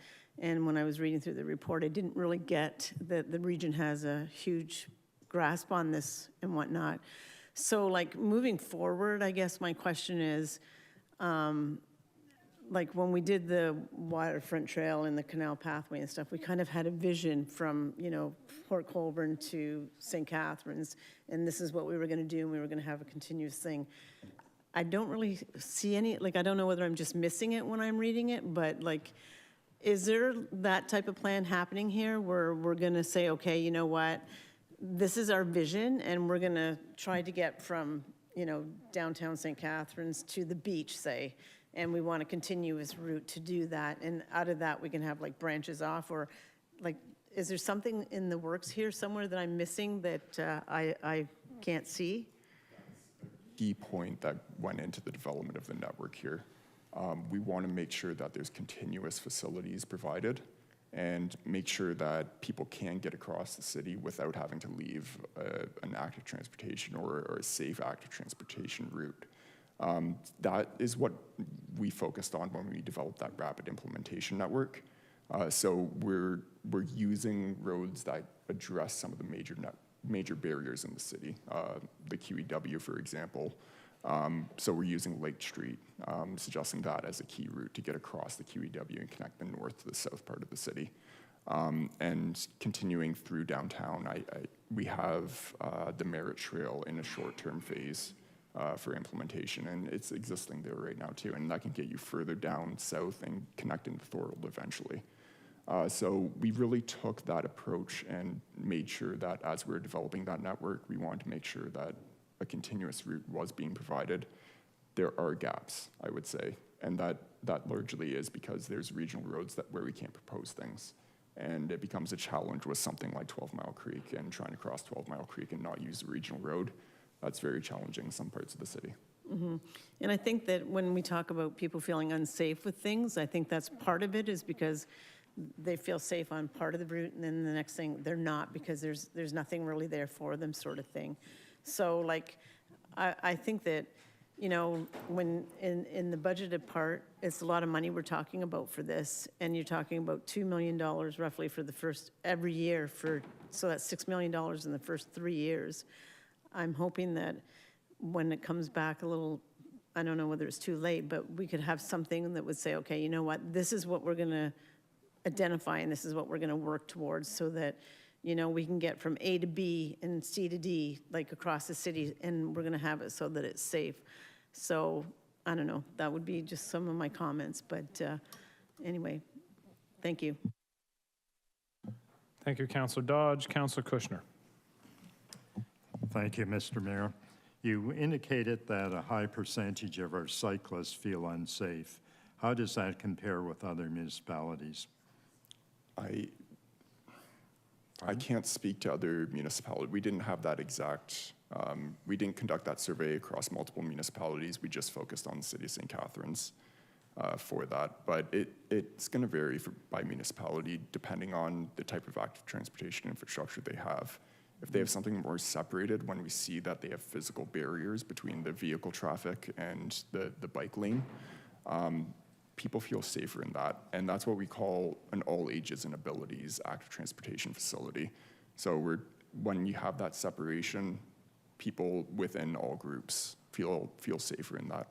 Okay, I do recognize that, but my next question is, how does the accident rate with cyclists here compare with other municipalities? You've indicated you've done research in other areas as well. I don't have those stats on hand for that, I'm sorry. Thank you. Thank you, Councillor Kushner. Councillor Ratzlaff. Thank you, Mayor, through you to the presenter. Thanks for the presentation. You've done some terrific work here.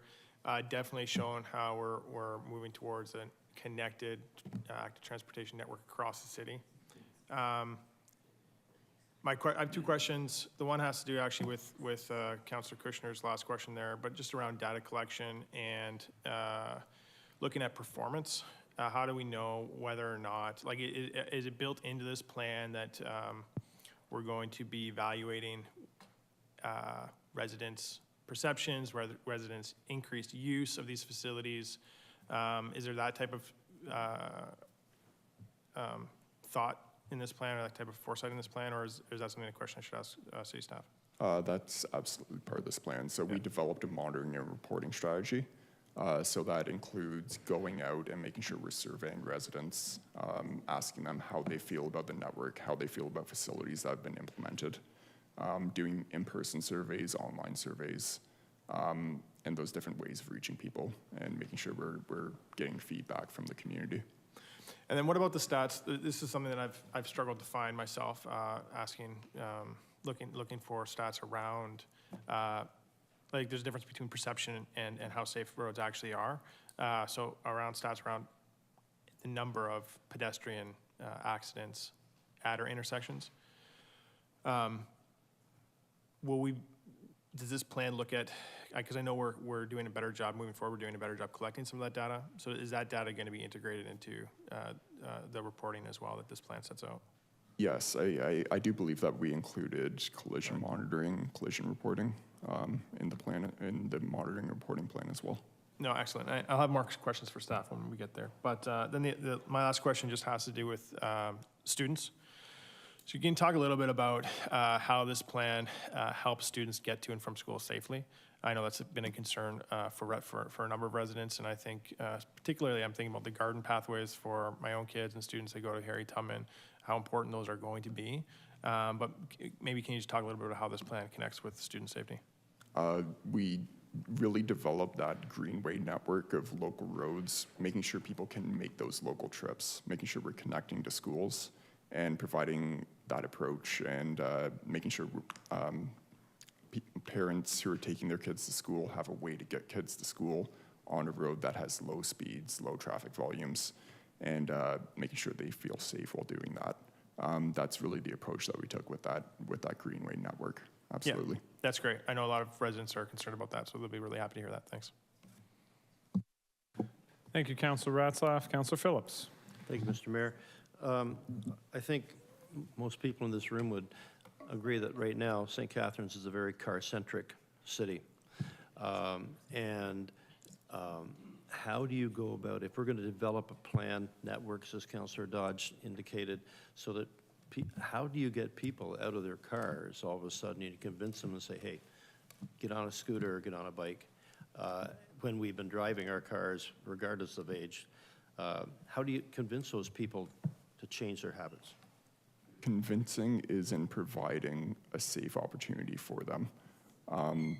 That we have statistics on, like, a province-wide survey. It really goes back to the guidance that we have, that the majority of people are interested in active transportation, but they're concerned about their safety while using active transportation. So that's the group that we really want to try to capture when we're developing this plan, making sure that we're including separated facilities and that separation to target that group, because that's the group that is the largest piece of the pie, I guess. So it's a process, and people, it takes time, and you have to provide that connected network to convince people to get out of their vehicles, and show them that active transportation can be an easy way to get around the city and a safe way to get around the city. We really try to target especially those short trips, so under 5 kilometers is typically the guideline that we look at. So it might not be people who are driving across the city for commuting purposes, but it could be people who are taking kids to school, people who want to bike and take a short trip to the grocery store to pick up a few groceries, something like that. Those are the short trips that that we have a very high potential of replacing with active transportation. Okay, and secondly, and lastly, in order to do this, we need I think, a very elaborate signage system of wayfaring, which we don't have right now, I don't believe. You can see signs where it says waterfront trail, but is that what, that has to be very, very important to do that so that people know where they're going and how to get there. We've developed recommendations and a strategy in developing that. The city is already implementing some new signage that is quite high up there with new standards. So you'll see some new signs around the city with directional arrows saying the distance as well as the time that it takes to walk and to cycle to that destination. That's following best practices, and we've included some recommendations on additional types of signs that should be included. But the direction that the city's going is clearly a good direction when it comes to wayfinding. Okay. If you see Councillor Kushner and myself on a trail on an e-scooter, you know you've been successful. Councillor, I will just say I will pay money to see you on a trail on an e-scooter. I'm not seeing any other questions or comments. I did want to just ask one question of my own, Mr. Sully, just with respect to the implementation and the costing. There was a chart and it had very large numbers. Those are incremental increases in the annual capital budgets, or are some of those dollars already contained within capital projects that would be ongoing? Is it this table? No, the one before. One before that? So you've indicated, $1.137 to $2.217 million for the 0 to 3 year time period. Right. Are any of those dollars already captured within a project, or are those new dollars over and above what the projects would cost in the first place? This was just calculated based off of the initial the cost of the average cost for constructing that type of facility. So that might be a question better for staff then. Just I think so. All right, Mr. Martuccio, you're on notice. Start thinking. No, you don't need to answer yet. We've got to get through the presentation. Seeing no others, can I have a mover and a seconder to receive the presentation? Councillor Ratzlaff, Councillor Kushner. All those in favor? Opposed? That's carried. Thank you very much, Mr. Sully, for the presentation. Before we get into discussing the report, we do have 2 presenters. I will actually, because I've asked the question, Mr. Martuccio, if you're prepared to answer the question now, with respect to that that costing. So and I'm not sure if I'm explaining the question the way I want to. There's going to be capital projects that are ongoing during those years. Are some of the costs that are indicated there for the implementation of this, are those over and above what the current project costs would be without the active transportation measures?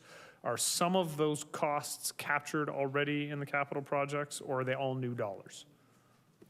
To you, Mr. Mayor, the costs identified are the cost of implementing the active transportation within those years. For example, the 0 to 3 years, some of those costs are already identified in our budget forecasts. For example, we've put $250,000 a year into our capital budget to address active transportation needs throughout the city. So some of those costs are already there. Some of them have been earmarked for certain projects, which probably were identified prior to the creation of the active transportation master plan. But our intent is to continue to put at least $1 million of capital funds into the capital budget moving forward. Okay, so I'm going to ask in a slightly different way just because I want to drill down to this. Let's say we have a capital project, we're repaving Lake Street. Right now, there's a cost associated with the project to repave Lake Street. If we decide to go forward with the active transportation measures and we can say, oh, well, that would cost $250,000, would some of those dollars be offsetting dollars that are already in the budget for a full repaving of Lake Street? Because now we're putting in an active transportation corridor, but some of the asphalt was already going to be purchased for the repaving of the street. So in fact, that large $2.2 million number per year for the first 3 years, some of that's probably already in the budget. So I'm trying to reduce the sticker shock a little bit here, and I'm hoping maybe you can help me with that. if we are going to resurface a street to the same width and it can accommodate bike lanes and we change the profile to do that, those costs are already within the approved budget, yes. So wonderful. So my point being in all of this, I think it's important, with that implementation and costing screen, which admittedly were large numbers, some of those dollars are already a part of the budget. Those are not net new dollars. Some of them are net new dollars for instance, concrete bollards or something along those lines, which may be used to separate a bike lane. But other parts of the new infrastructure are already captured in the budget. So the actual increase to our overall capital budget, I would wager, will be smaller than what was indicated on those screens based on what we've already forecast. And I got a nod from Mr. Martuccio, so I'm going to go with that. All right, before discussing the report, as I said, we have delegations from Catherine Crowe and from Kevin McDonald. So at this time, I will now call on Catherine Crowe to present.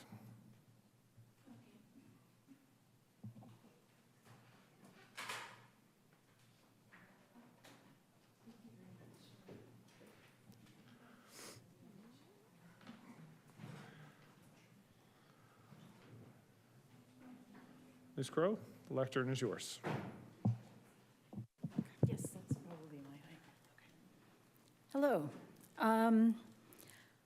I'm here because 8 years ago, I was riding my bike in a designated but unprotected bike lane when a car struck me, nearly ran me over, and broke my left leg below the knee so severely that multiple surgeries later, it has yet to heal and still causes me a lot of pain and interferes with my ability to walk and stand comfortably. In fact, I'm getting yet another surgery this Friday. I think the taxpayers have, by this point, spent thousands and thousands and thousands of dollars on my care and rehabilitation and at least a dozen surgeries and mental health issues. And so when you look at the cost of making it safe for somebody to ride their bike, you have to look at the cost of not making it safe, because there are a lot of us already out there actively going through our city despite the overwhelming risks, and there are a lot of us ending up badly injured. I was very lucky I didn't suffer a brain injury, but when I was in many modes of rehab, I've seen people who just, oh, those poor souls. So I live pretty much in the, oh, the map's gone. I live very close to Carleton and Ontario. And I do not feel safe leaving my neighborhood, like my little cul-de-sac, either by foot or on bicycle. If I want to, say, cross at Carleton and Ontario, that's a really scary intersection there. I don't like it. Carleton and Hague is another one. I know Councillor Ratzlaff has done some work and that will be being addressed. That's wonderful. If I do get past those and I want to come downtown, the area, particularly around Church Street, is not pleasant. I am less than a 10-minute bike ride from here, but I would not feel safe riding my bike here. I would love to be able to get out. I still ride a bike. I love riding a bike. I'm not letting anybody knock me down from that. I can actually ride a bike quite well and quite comfortably. I have an e-bike, so that helps. I would love to be able to, say, ride down the Merritt Trail up over Martindale where there are bollards and down to Port Dalhousie, but again, I have no safe way of getting there, so what I do is drive over to the Merritt Trail and then get on my bike to go for a bike ride. That's ridiculous. I am constantly doing things like that. If I wanted to ride my bike in this new Fairview Park, I don't have any way of going there. I'm not going to go across the QEW in Lake and so not only has my active means of getting around, because I'm the kind of person who prefers to not use a vehicle. I'm a very much an environmentalist, has been taken away from me, but also my enjoyment of pleasant biking trails within our beautiful city. I love this city, but it's to live where I do and not be able to ride my bike to all these places near me is very frustrating. And even as a pedestrian, I have tried walking down Ontario Street, say from Carleton to Scott. There must be about 30 driveways coming out on either side. Nobody's stopping to look for the sidewalk. And the people of my neighborhood are the lower class handicapped people who need to go over there and walk or ride their little scooters or whatever. And you're taking your life in your hands. So I just wanted to say I'm so happy to see a plan like this. I think I am far from the only one. And so I really hope that you will move forward and approve it. Thank you. Folks, and I want to applaud as well, to be completely honest. But I'm going to respectfully ask that we do not do that again. Okay. This is not the place for it. And I say that as someone who, again, would love to applaud, okay? But we do not clap in the council chambers. It is unfair and it can be intimidating for others who may not share the same viewpoint, okay? So I respectfully request we don't do that again. Do we have any questions for the presenter? All right, Councillor Ratzlaff. Oh, yeah. Hi. Hi, thanks for coming today, Ms. Crowe. I just wanted to say thanks for sharing. And I get in trouble for this not being a question, but yeah, just thanks for being here and sharing your perspective. I think is very valued. It's very important for us to hear your perspective, and I'm glad you gave us the opportunity to do that. So thank you. Councillor, you can turn it into a question by saying, wouldn't you agree? Yes, I would. All right. Okay. Seeing no other questions, Ms. Crowe, thank you very much for coming Thank and you. presenting today. At this time, I will call Kevin McDonald to come and present.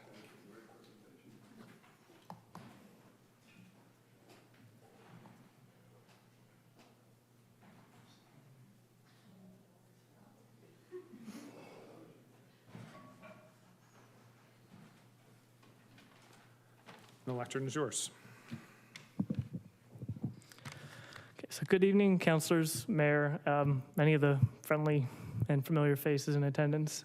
I've lived in St. Catharines for about 12 years, coming here from Nova Scotia to go to Brock University, where I taught and earned a MA and PhD in psychology. In recent years, I've become a psychotherapist and I've been involved in community groups such as the Hague Neighborhood Association, the Niagara Glow Riders, and Bike Me Up, where I help repair bikes to provide reliable transportation to individuals in need. I provide this background basically just to provide the basis for my perspectives and passion on this topic. The first perspective I want to offer is that academic in me who looks to the evidence that says investment in active transportation benefits communities, likely in way more ways than I could convey in these few minutes. A couple studies with data from 14 countries and cities in 47 US states, Puckner and colleagues found that more active transportation, such as walking and biking, was associated with better health outcomes. Similarly, another study modeled data from several cities, and they showed that increasing active transportation users would likely improve health outcomes, as well as provide public benefits such as reduced traffic congestion, reduced street noise. So if you like a healthy population and don't like traffic, there are good reasons to prioritize active transportation. And this has been spoken to already, but that suggests that how do we get people to do that? And as has been said, when you build it right, people will use it. For example, another study, Aziz and colleagues explored infrastructure and commuter data throughout New York, both in the city and outside. And they found from their data that wider sidewalks, longer, more protected bike lanes increase the likelihood of people using active transportation, particularly for those short trips, especially for those short trips, I should say. And now you might think, as been said, hey, we have some lines, but I don't see people using them. And that's only kind of fair, as we said, because Most people just don't feel safe. In fact, this is from the ATMP, only a handful of facilities in St. Catharines meet the modern OTM Book 18 standards, and very few. These standards are supported by foundational data indicating that currently many would-be active transportation users choose not to because the infrastructure doesn't feel safe. Now, I'm going to switch to some anecdotal data just to say that I can provide some local confirmation of that. I use a bike as my primary mode of transportation year-round, and besides comments about the weather, the thing I hear most of all is, oh, I would like to take my bike, but I don't feel safe. Or, I'm not confident enough to ride on these roads. And I understand these comments. Our facilities are substandard and disconnected. There's painted lanes with minimal protection, and even those disappear randomly or when you need them most, like at intersections. I appreciate what we have, and there's some nice spots, but we will not see widespread use if people don't feel they can get from A to B safely. The final perspective I'd like to share is that of an advocate, specifically for my many students and clients and friends that I've talked to over the years. I'm able-bodied and I choose to walk and bike instead of drive, but many do not have those same options. Factors such as age, disability, financial resources, fear of getting behind a wheel after an accident, all these things can impact one's, choice and what they can do, and many people can't choose to drive instead. Clear sidewalks and footpaths are critical in allowing many of these people to do tasks that others take for granted. People of St. Catharines, including many farm workers who work here or in the surrounding region, rely on their bike to get to work or to travel throughout the city. These individuals deserve, just as we all do, city infrastructure that is designed with their safety in mind. This is what I like most about the proposed plan. It's a plan to ensure everybody, young to old, and of all abilities and means, can get around safely, whether they drive, walk, bike, or beyond. Historically, we've put the convenience of motorists above the safety of other road users, particularly those who are already vulnerable for those reasons I said. As a matter of equity, health, comfort, and safety, going forward, I hope we can commit to building a safe, active transportation network that connects everyone. Thank you. Thank you, Mr. McDonald. Are there any questions for the presenter? All right, seeing none, thank you for your presentation. Can I have a councillor to move and second the delegations? Councillor Lindell, Councillor Dodge. All those in favor? Opposed? And that is carried. So on to the report. Can I have a mover and a seconder for the recommendation in the report? And a reminder, Councillor Phillips, Councillor Ratzlaff, this recommendation is to refer this to City Council for consideration of the staff recommendation, the meeting of September 23rd, 2024. Are there any questions or comments? Councillor Garcia. Thank you, Mr. Mayor. Obviously, I would think we would all support the concept of active transportation. I just wanted to ask, when this comes back in September, will staff be able to give us some better information on costing and potential funding? Like, I see that the report says that what's in the budget right now over the 3 years is a total of about $3.8 million for this. And of course, the estimates that the consultant gave us are many times that potentially. So if I can ask that when it comes back, that we get from staff some better quantification of what the potential costs are and some suggestions as to where that funding would come from, please. So I'm looking to Mr. Martuccio, but I think specifically with years, I would imagine, Councillor Garcia, you're looking for the first 3 years. It's difficult, obviously, to guesstimate what might exist in the construction industry beyond that. But would we be able to get a more detailed costing for the first couple of years of the implementation?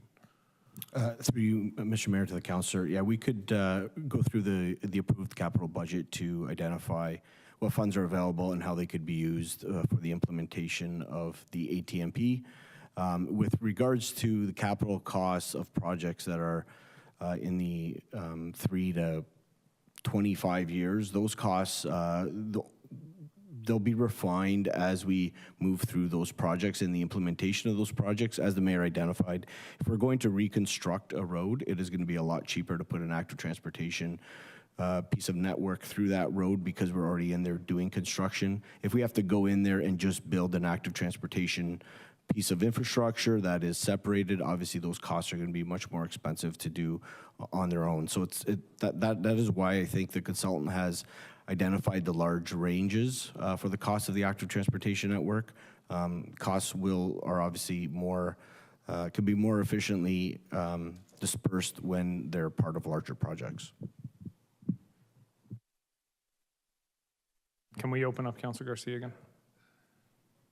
Thank you for that, Director. And Mr. Mayor, through you, Director Douglas is not here, but if she could give us some suggestions as to funding. She is actually online. Oh, she is? Okay. So All right. what's the question for her? Only that Director Martuccio talked about the capital budget and the projects, and I'm saying perhaps she could comment on the 23rd on what the funding sources would be. Okay, Ms. Douglas? Thank you, Mr. Mayor. Yes, we will be prepared with that information. Excellent. Thank you. Thank you, Councillor Garcia. Councillor Phillips, followed by Councillor Ratzlaff. Through you, Mr. Mayor, to Mr. Martuccio, many of our spine routes are the responsibility of the region, I understand. When repaving and reconstruction of those routes, such as Niagara Street, Ontario Street, happen, and they're the responsibility of the region. When we pass this tonight, is that going to guarantee that the region will be putting in the required bike lanes, or is that already understood? Through you, Mr. Mayor, to the councillor, I'll start the question and then I'll have Brian Appleby here provide more clarification.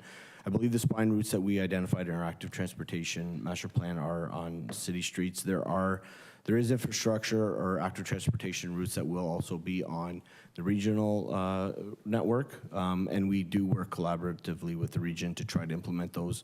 The region of Niagara is also going through the process currently of updating their ATMP. I believe it's in conjunction with TMP, but I'm not 100% sure of that.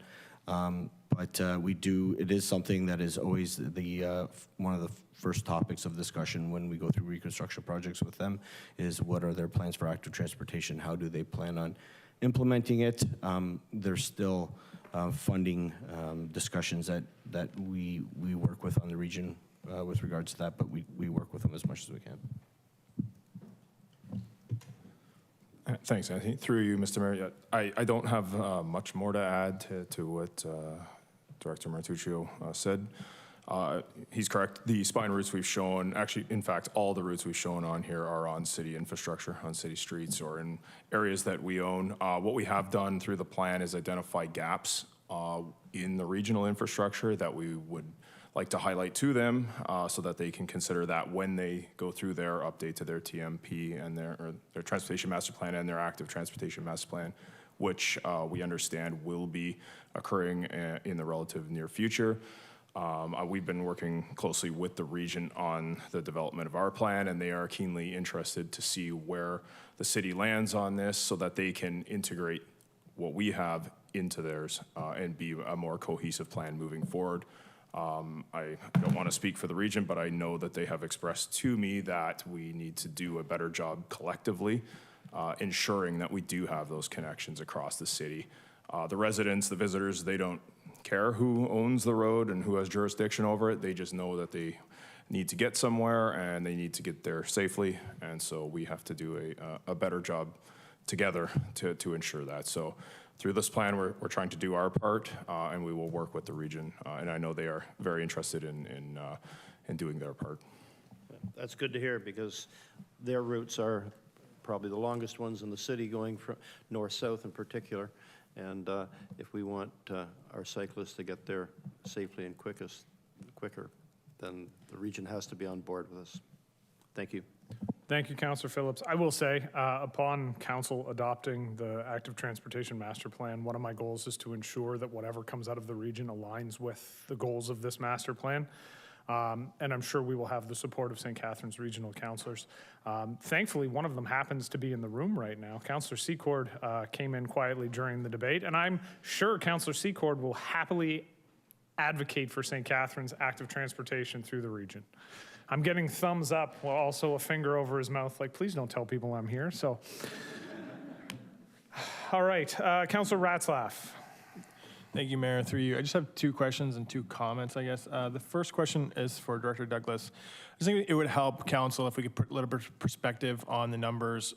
Can you provide for us how much we spend on vehicular infrastructure currently, year over year? I just know that from being on the budget committee, I know it's second or third of what we spend as a city. Yeah. Through you, Mr. Mayor, I don't have the figure in front of me. That can be something that we can bring back for council in September. Like the numbers that we saw with the active transportation, what like, I mean, I guess you don't have the number, but like if you had to guess, like what percentage of our spending on vehicular or transportation infrastructure does that account for? Approximately. Sorry to put you on the spot.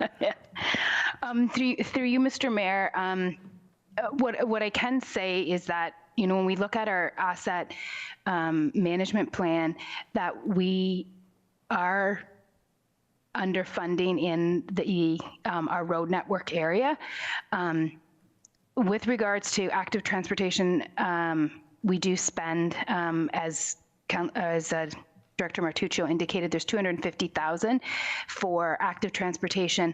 Plus, in the next 3 years of budget, we have $3.8 million, and our overall capital program is approximately $74 million. So it's, you know, less than 1% of our capital program spending on active transportation, for just a rough ballpark figure. That's really helpful. So 74 million. And what we're looking at here with active transportation is just around 1%, just over 1%. That's helpful. I think that really helps put those numbers into perspective on how much we spend on our transportation network in St. Catharines overall.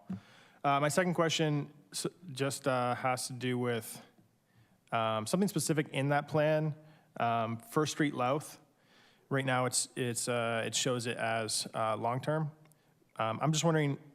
I use that as an example. I'm just wondering if there are parts of the plan that councillors or we hear from residents they would like to see happen quicker than others. What kind of opportunity is there to make adjustments? And I use First Street Louth only because I know a lot of residents in Martindale. There's two schools on that street, and I know there's a lot of people who use that street to get to the 4th Ave business area. And I'm wondering, maybe that's tied in. Maybe some of the projects are tied into street reconstruction. But I'm wondering how much flexibility is there to bump things up or change things around. Through you, Mr. Mayor, there's absolutely opportunity to do that. As you rightly noted, this plan was developed to start working on those connected networks. So the rapid implementation is to be a connected network, and it feeds certain streets and certain areas of the city. Other parts of the plan are aligned with future planned reconstruction to get those cost savings in there. So the opportunities to change the prioritization are absolutely there. There may be cost and other implications associated with that. For example, the cost to create the piece of infrastructure may be higher if it's done on its own and ahead of other planned work, and that may also require not doing another part of the plan to replace that. Or it may be just a requirement of increasing funding to do both.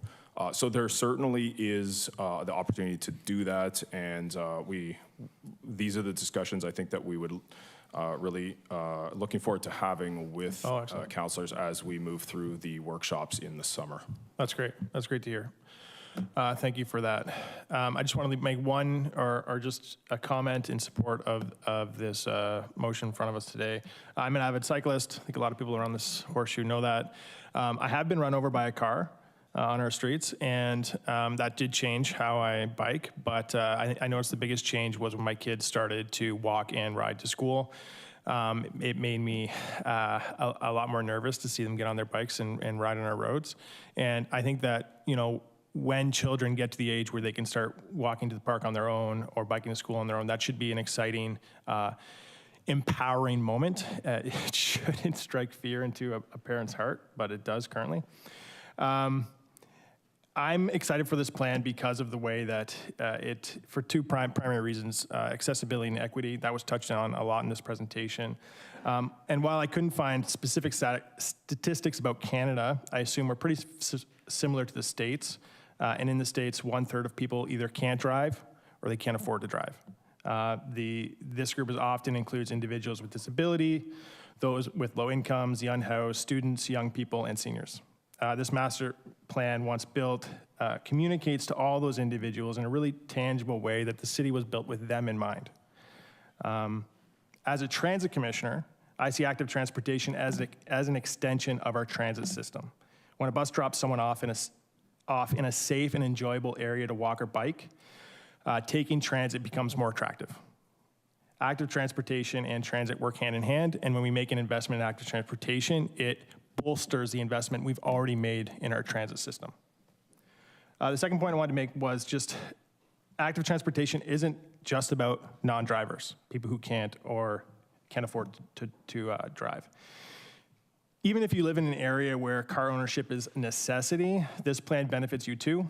Managing traffic as our population grows requires finding ways to reduce car usage, right? If more people use buses, bikes, or walk, it means fewer cars on the road, it means less traffic. And traffic is something we hear from residents all the time.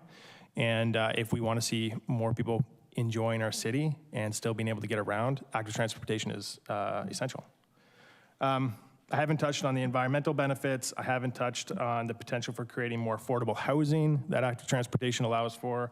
But I think it's clear that investing in active transportation is great for any city, but especially great for St. Catharines. I'm grateful for all the work the staff have done, and I'm looking forward to seeing this plan come into fruition. Thanks. Thank you, Councillor Ratzlaff. Councillor Dodge. Thank you, Mr. Mayor. I just have a couple of comments, and one of the ones that has been brought up a couple of times, and I think that we spoke about it a little bit this afternoon when we were talking about this plan, and I'm glad to hear that you're going to be taking this to the region and hopefully incorporating when we have major construction or any type of construction on regional roads, that there's some sort of bike network put into this. And I don't know if Councillor Secor is still sitting behind me, but you're not listening to me, Peter. Peter, this is for you. Councillor Secord, you were being called out right there. I just want to make sure you're listening, so. I was just going to say that when he sat with us, I know that he was a very strong advocate for, safety and things for the citizens of St. Catharines. So I know that he will also be helping you with that quest at the region. And I've only had one meeting for the transportation, and I'm not really sure what our everything will entail, but hopefully at some point I'll be able to bring this up at those meetings as well, because I think that it's very important that we have some of these networks. I know that, we've had major construction on Ontario Street. Lake Street's had some stuff redone, and I see when I go there that doesn't seem to be anything incorporated into biking and making it more pedestrian friendly. And all of the roads leading from north to south are regional roads coming across the QEW. So at least one of those would be nice if they had something for people wanting to come across other than in a car. And saying that, when I'm looking at some of the stuff in this report and whatnot, we're talking about, bike paths and whatnot. I know that we've been asking for one, and I'm gonna ask again, one pedestrian crosswalk on Lakeshore Road at Walker's Creek, and I know that Councillor Phillips will agree with this. It's a very busy intersection, and we already had another lady saying this evening about some places that she feels that aren't safe to cross. So maybe those maybe are little things that we could tweak before, and it would be really nice to see the pedestrian crosswalk on Lakeshore Road. So Councillor Secord, if you want to take note of that, and perhaps we can bring that to our regional council meeting on Thursday night. Excellent, wonderful. See, this is why regional councilors don't come and visit us, because I call them out. Excellent. Thank you, Councillor Dodge. Are there any questions, any other questions or comments? All right, seeing none, I will look to the clerk to call the roll. Councillor Phillips? Yes. Councillor Ratzlaff? Yes. Councillor Stevens? Yes. Councillor Miller? Yes. Councillor Dodge? Yes. Councillor Garcia? Yes. Councillor Harris? Yes. Councillor Lindell? Yes. Councillor Kushner? Yes. Councillor McPherson? Yes. Councillor Townsend? Yes. And Mayor Cisco? Yes. That's carried. All right, moving on to item 9.3, Office of the Chief Administrative Officer, Community and Cultural Displays on City Property. Before we move into presentations, I'll look to the Deputy CAO. Did you want to speak now? Or? We'll pause for 30 seconds and allow the gallery to clear out.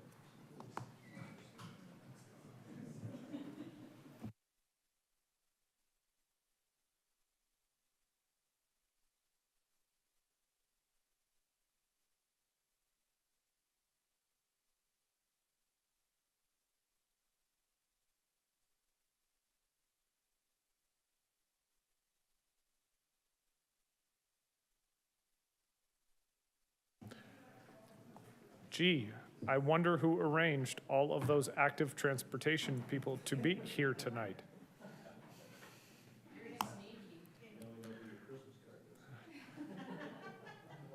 Mice giggle, but rats laugh. All right, at this time, we will move on to the community and cultural displays on city property. I will, before we discuss the report, we will hear a delegation from Saleh Waziruddin. So at this time, I will call on Saleh Waziruddin to present.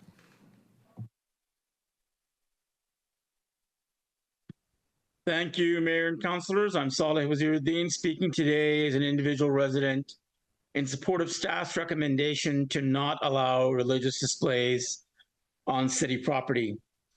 This whole issue started out about having a nativity scene on City Hall. It's not an accident that applications for displays will start in November. There's no way to make this inclusive, no matter how you spin it, because there's only one religion with the tradition of having a nativity scene and that time of year. There's no way to make it inclusive of atheists, agnostics, those who don't follow any religion. I understand there was even an application for a Satanist display earlier that was denied. But there's no way to make it inclusive of other religions, even other religions, except maybe as a proverbial fig leaf. And that's because other religions don't have the tradition of a nativity scene. So they're just going to be adapting themselves to make some kind of display just to fit in. It's still favoring one religion with a select few other religions on hand just for appearance's sake. But even followers of some other religions don't have the resources to do that bare token level of participation. So what you're going to end up with is a show of being inclusive without actually being inclusive. And that's only fooling ourselves. This is public relations, not actual diversity, not inclusion, and not least importantly, not equity. And that seems to be the trend here in Niagara, on brand. If you want nativity scenes, have them in thousands of places all over the city, but not on city property, which is supposed to be our common property. Unfortunately, while this policy slowly winds its way through the cogs and wheels of the process, nativity scenes have been allowed in the interim. So let's please put an end to it today. Let's not forget why the one religion with the tradition of having a nativity scene is a majority religion here now. It's because of colonialism. It's because of genocide. There were nativity scenes on this land 500 years ago. I think we acknowledge that in the land acknowledgement. Re-enshrining this only perpetuates the ongoing legacy of colonialism. There's no way to dress this up as being inclusive. It has to go. And across Canada, it is going. City after city, even out in Terrace in the interior BC, they're finding that having a nativity scene on city property is not inclusive and are removing it. But in Niagara and St. Catharines, while we claim the progressive legacy of Harriet Tubman as our own, we're going in the opposite direction, backwards in time, away from progress, finding new ways to keep doing the old ways. Thank you. Thank you, Mr. Waziruddin. I appreciate all your comments. I will, however, clarify one thing. There was a request from a Satanist group last year to put a display on the front lawn. It was not actually rejected from my office. My office sent back the same list of requirements that we were requiring of anybody making application at the time. One group did fulfill that list of requirements. The Satanist group did not have any further correspondence. It's my understanding that they never responded to the email that was sent back, which I will say did not deny them, simply said this was what was necessary. And I appreciate all of your comments, but I did want to clarify, we did not actually reject anybody last year. We only had one complete application. With that, I will ask, are there any questions or comments for Mr. Wazirudin? Seeing none, thank you for the delegation. May I have a mover and a seconder to receive the delegation. Councillor Garcia, Councillor Miller, all those in favor? Opposed? And that is carried. Before we discuss the report, I will look to Ms. Ohosky, the Deputy Chief Administrative Officer, to provide introductory comments. Thank you, Mr. Mayor. Through you to members of council, this report is before you tonight at the direction of council. You recall in September 2023, council provided a number of directions, including ensuring that the ownership, storage, and construction of displays would no longer be the responsibility of the city. It would be responsibility of groups. That direction is complete, that the city would permit physical displays, that the eligibility criteria that was contained within that report be referred to the city's equity deserving advisory committees for review. That feedback is included in the report this evening. And that staff report back with an implementation plan. So these directions are within the report this evening. There is one question that had been coming up from members and from the community, and that's related to religious displays. So the eligibility criteria currently does not contain provisions for religious displays. That is at the advice council received to make sure the city neither favors nor disfavors a particular group or religious belief. That said, we know that through past directions from council and past delegations that there is interest in religious displays within the community.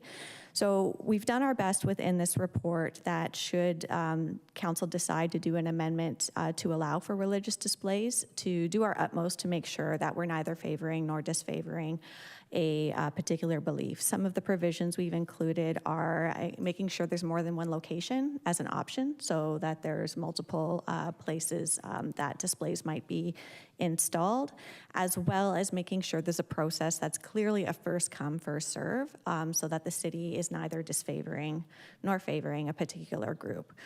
So those have been put in. We know that other municipalities, at an abundance of caution, a lot of them are not allowing religious displays. However, should that be an amendment that's desired by council, we have put in measures to do our utmost to make sure of that neutrality, and neither favoring nor disfavoring a particular belief is a top of mind. I hope that's helpful. Thank you, Mr. Mayor. Thank you, Ms. Ohosky. So at this time, can I have a mover and a seconder for the recommendation in the report? Councillor Lindell and Councillor Miller moving and seconding the recommendation in the report. Would either of you like to speak first, or would you like to go last? I see neither of you too concerned, so I will wait until you want to say something in the middle. Councillor Harris. I was hoping, Mr. Mayor, to add that amendment to allow religious displays. I don't know if that's friendly. So well, perhaps we can vote on it separately then. Well, we would have to. I will say, though, for clarity's sake, if I'm looking to maybe Ms. Ohosky, if that amendment is being made, would it be that the ineligible requests include but are not limited to that the bullet point religious events or observances be deleted? Through you, Mr. Mayor, and perhaps with the assistance of the city clerk, I think an amendment to allow for religious displays would be the mechanism, and we could go through all the report to make sure that that direction supersedes anything within the report to the contrary. So then if we can have some wordsmithing so that we know exactly what that separate vote is going to be, can I leave that to the city clerk for the time being? Okay, wonderful. So the amendment will be to explicitly allow religious events or observances as a part of the displays. Councillor Harris, you have the floor. Do you wish to speak any more to it? No, okay.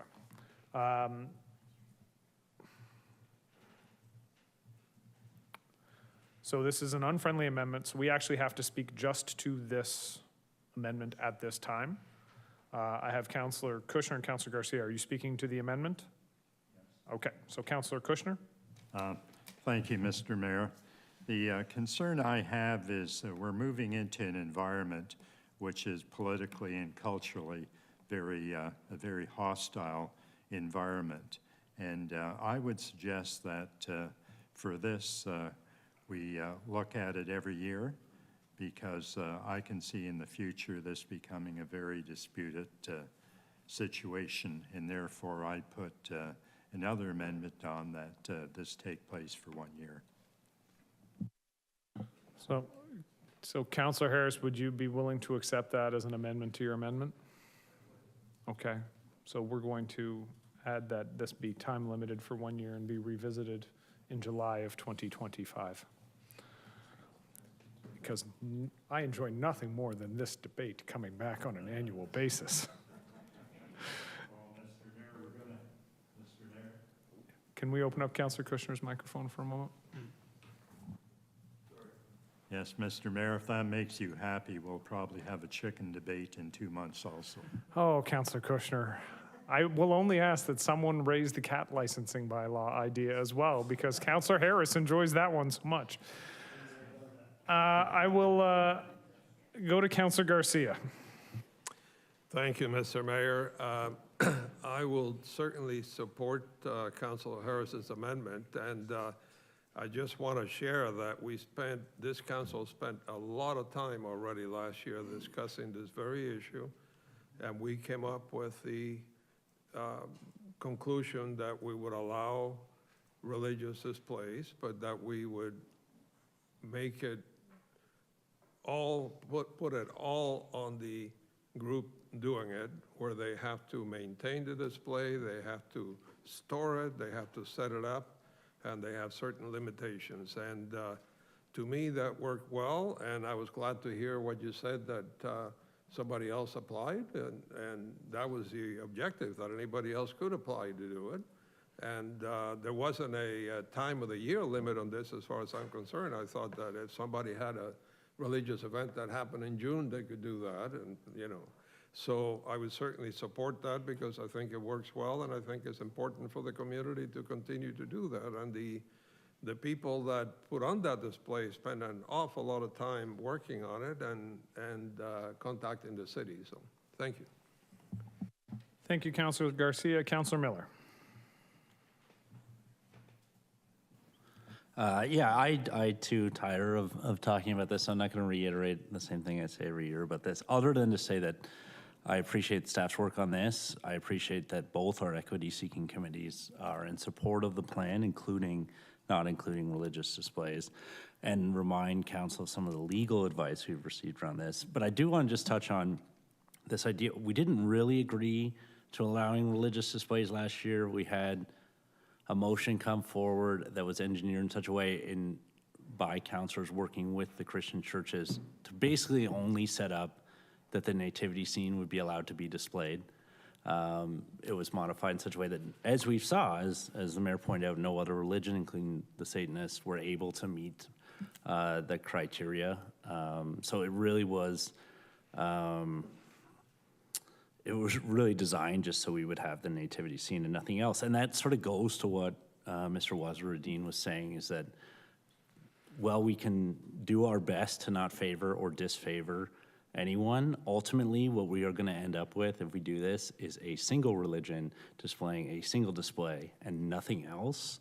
And the appearance of that remains terrible, remains, I think, legally questionable under the Charter of Rights and Freedoms. So while I appreciate what staff is doing and what they're saying here, I don't think there's any way around that this will come off as us favoring the most dominant religion that we have,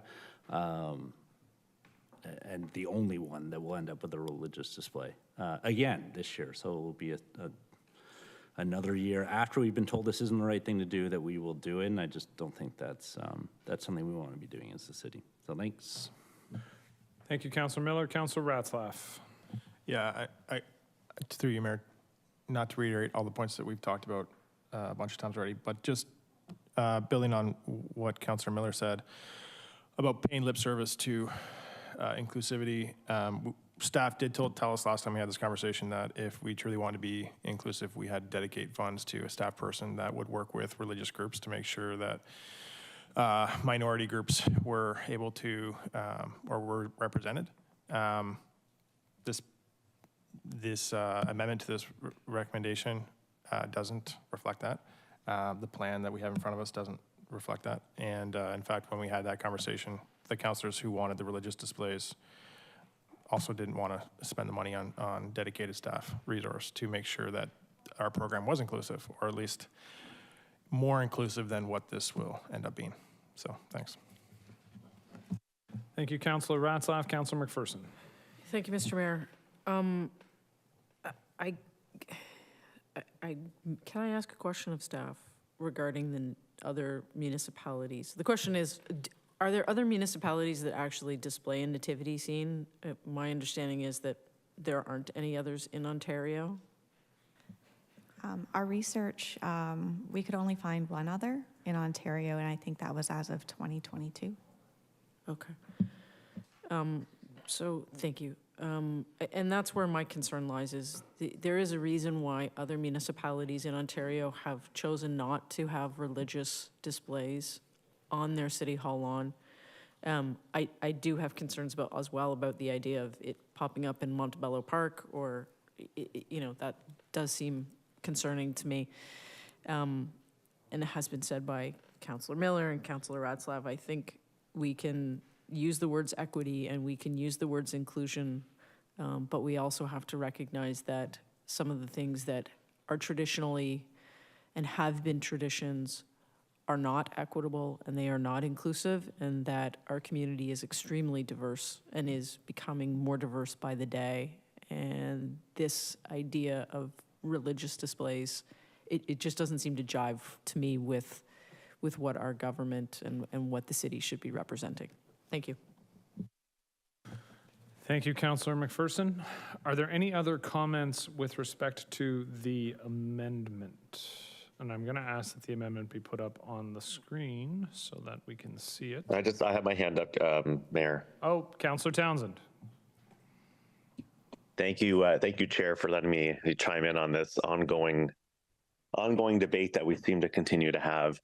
My question is, why is this back at us right now? Because I had the understanding that when we last discussed this and debated it, we came to the conclusion of that the religious groups who would be interested would be responsible. Why is this before us again tonight? Councillor, essentially at the same time we asked that staff come forward with a full-throated policy. And so this is that policy, and staff have indicated, because of the legal advice that was given, that they couldn't recommend the religious observances being a part of the policy, but offered a way for us to amend the policy once and for all. Okay, well, thank you for that, for the clarification. I support the amendment that's put on the table. However, can we vote on Councillor Kushner's ask to have it every year come back? Can we vote on that separately, please? It is always appropriate to ask for a separation of the vote. Thank you. So we do have the amendment on the screen at this time, and Councillor Stevens is up. Yeah, thank you, Mr. Mayor. I don't know who can answer this question, but the tradition of Christmas lights on buildings, is that a religious tradition, or does anyone have the history on that? So I think you could make the argument that at this stage in the game, Christmas lights have become more of a secular observance and are no longer considered to be religious in nature. So nobody's been offended by it yet, so. It's similar to the idea of Santa Claus, Sinterklaas, Saint Nicholas. All right, this is the easy way out, just to bend them, I guess, and moving forward a bit, but I'm gonna get thrown on a bus here. Like, when does it stop? That's all I gotta say. All right. Councillor Kushner. Rather than put the 1 year in, could it be stated that it be monitored for a year? And if they see no problems, we continue. If they see problems, then they bring it back. And if they bring it back because there are problems, I would certainly support the recommendation. So then, Councillor, what I'm suggesting is perhaps we delete the second clause with respect to the time limit, and we give direction to staff that they monitor and bring a report back if they feel there are concerns to be raised to council, if needed. Council or staff are comfortable with that direction? Through you, Mr. Mayor, if concerns come forth from the community, we'll be sure to report those to council at minimum annually. Excellent. So we will take out the second half, the second sentence. So we are left with the following, that the amendment, which we are voting on momentarily, that the eligibility criteria as outlined in Appendix 1, subject to modifications necessary to permit religious events and or observances, that the eligibility be amended to permit religious displays. So is everybody clear what we are voting on? Wonderful. I will look to the clerk to call the roll on only the amendment. The mover of the amendment is Councillor Harris. And the seconder is Councillor Garcia. Councillor Harris? Yes. Councillor Garcia? Yes. Councillor Dodge? Yes. Councillor Townsend? Yes. Councillor Miller? No. Councillor McPherson? No. Councillor Lindell? Yes. Councillor Kushner? Yes. Councillor Phillips? Yes. Councillor Ratzlaff? No. Councillor Stevens? Yes. Mayor Cisco? Yes. And that's carried. So we go back to the main motion. To this point, I believe only Councillor Harris has spoken to the main motion. If there are any other speakers to the main motion, speak now or forever hold your peace. Seeing none, I will look to the clerk to call the roll in just a moment. I will thank staff for the time and effort that went into this report, and Deputy CAO Ohoski. I know this has been very contentious, and a lot of folks in the community have had a lot of strong opinions on this, so I appreciate the time and effort that went into it, and I am thankful that this will be monitored but not necessarily reported on. Only if necessary. Madam Clerk? Councillor Lindell? Yes. Councillor Miller? Yes. Councillor Phillips? Yes. Councillor Harris? Yes. Councillor Kushner? Yes. Councillor Dodge? Yes. Councillor Garcia? Yes. Councillor Townsend? Yes. Councillor Stevens? Yes. Councillor Ratzlaff? Yes. Councillor McPherson? Nope. Mayor Cisco? Yes. That's carried. All right, moving on to the motions. We have 10.1 is the Salem BME Church and Gravestones for Freedom Seekers. Before we discuss the motion, council will hear a delegation from Rochelle Bush, my favorite of the Rochelles.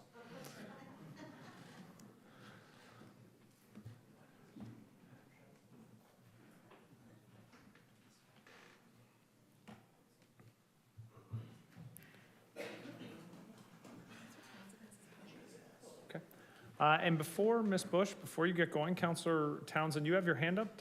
Was there something you wanted to add? It might be. Sorry, I just forgot to put it down. Oh, leftover hand. Understood. Ms. Bush, the lectern is yours. So thank you, Mayor, Council, City staff, and I want to thank those who came out to support. But more importantly, I want to thank Councillor Miller. So yeah, everything changed today, so I was in the back writing a new speech out. So my 5 minutes is a go. So I'm here for the public record because there's a problem. And if I wasn't here, everybody would think that there wasn't a problem, but there is. So I know what's gonna happen. I'm a black female, and I'm gonna be perceived as hostile or angry. That's a given. That's the cards I was dealt based on the color of my skin from birth. So I would not be here today had staff not denied the request to replace a freedom seeker gravestone, the stone belonging to John Lindsay, who was a trustee of the Salem Chapel BME Church for over 40 years. So as you know, the Salem Chapel, with consent from the city began preserving and restoring gravestones at Victoria Lawn Cemetery to establish an Underground Railroad walking tour. It would be the first ever in North America. And we all know it's the Underground Railroad, so it's a racialized project. So don't get me wrong, I understand the arena I'm standing in as well. So this actual work began in 2022 and it ended in 2023. And this was only part one, and everything was held. It's being held now because of the Lindsay stone, which was the last stone for part one.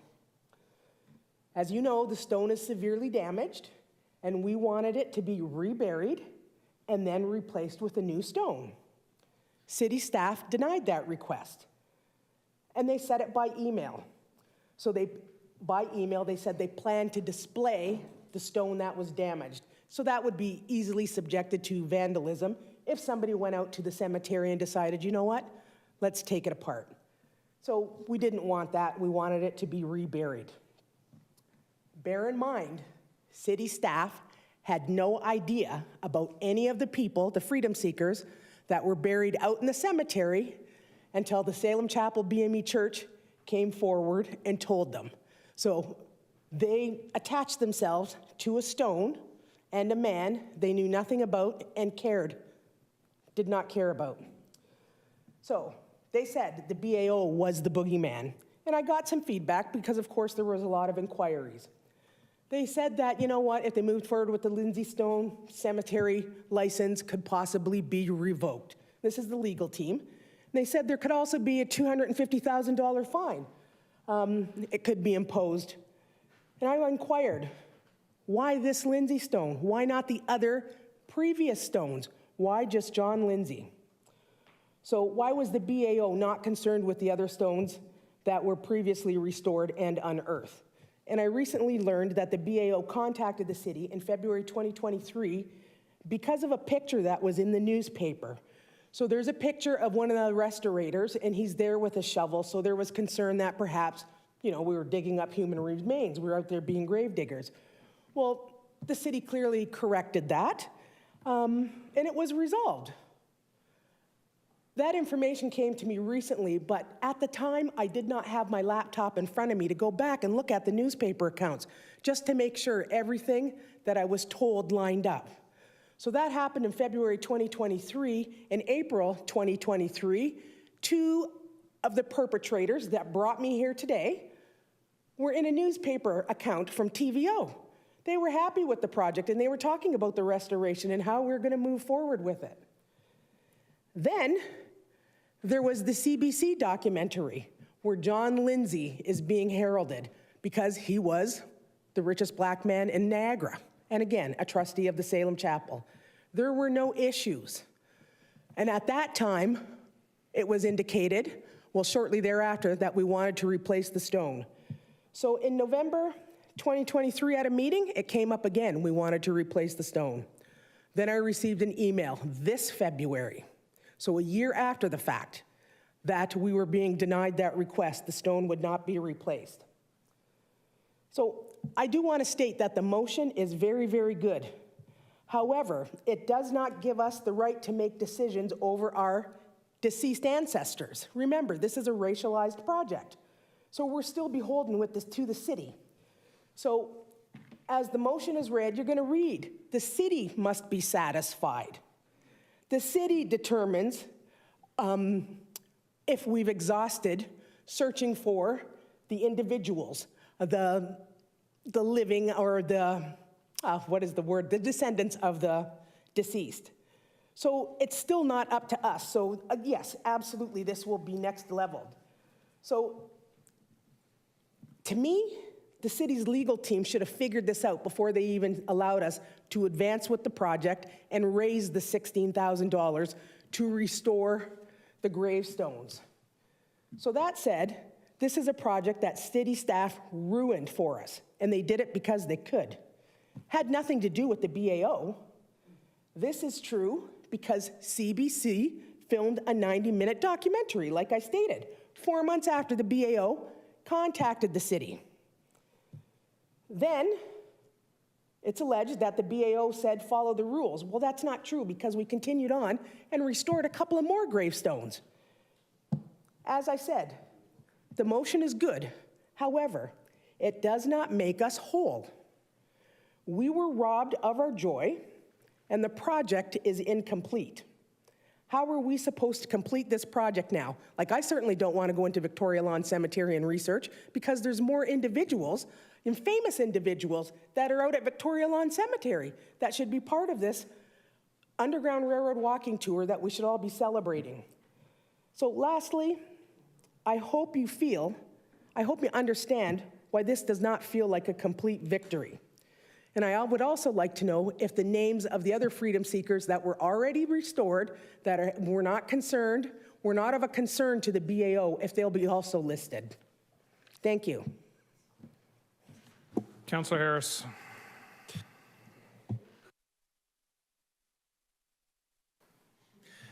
Can we open up Councillor Harris's mic? He still hasn't figured out how the system works. Through the mayor to the presenter, thank you for your presentation. What would make this a win? What could we do as a city to make this better for everybody involved? Well, we want reassurances that we'd be able to go down to the cemetery, complete the research without being accused of something crazy, because I'm afraid to go in there now. Okay. I would want 2 or 3 people. And then just understand that it's a racialized project. Stop trying to appropriate our history. This also, as you know, you got the packages, happened 20 years ago. Same perpetrators, cemetery as well as the museum. All, why? Tourism dollars. It's about the bottom line for their metrics. What about us? We're the authentic site, and we're the site that's struggling. We need the money.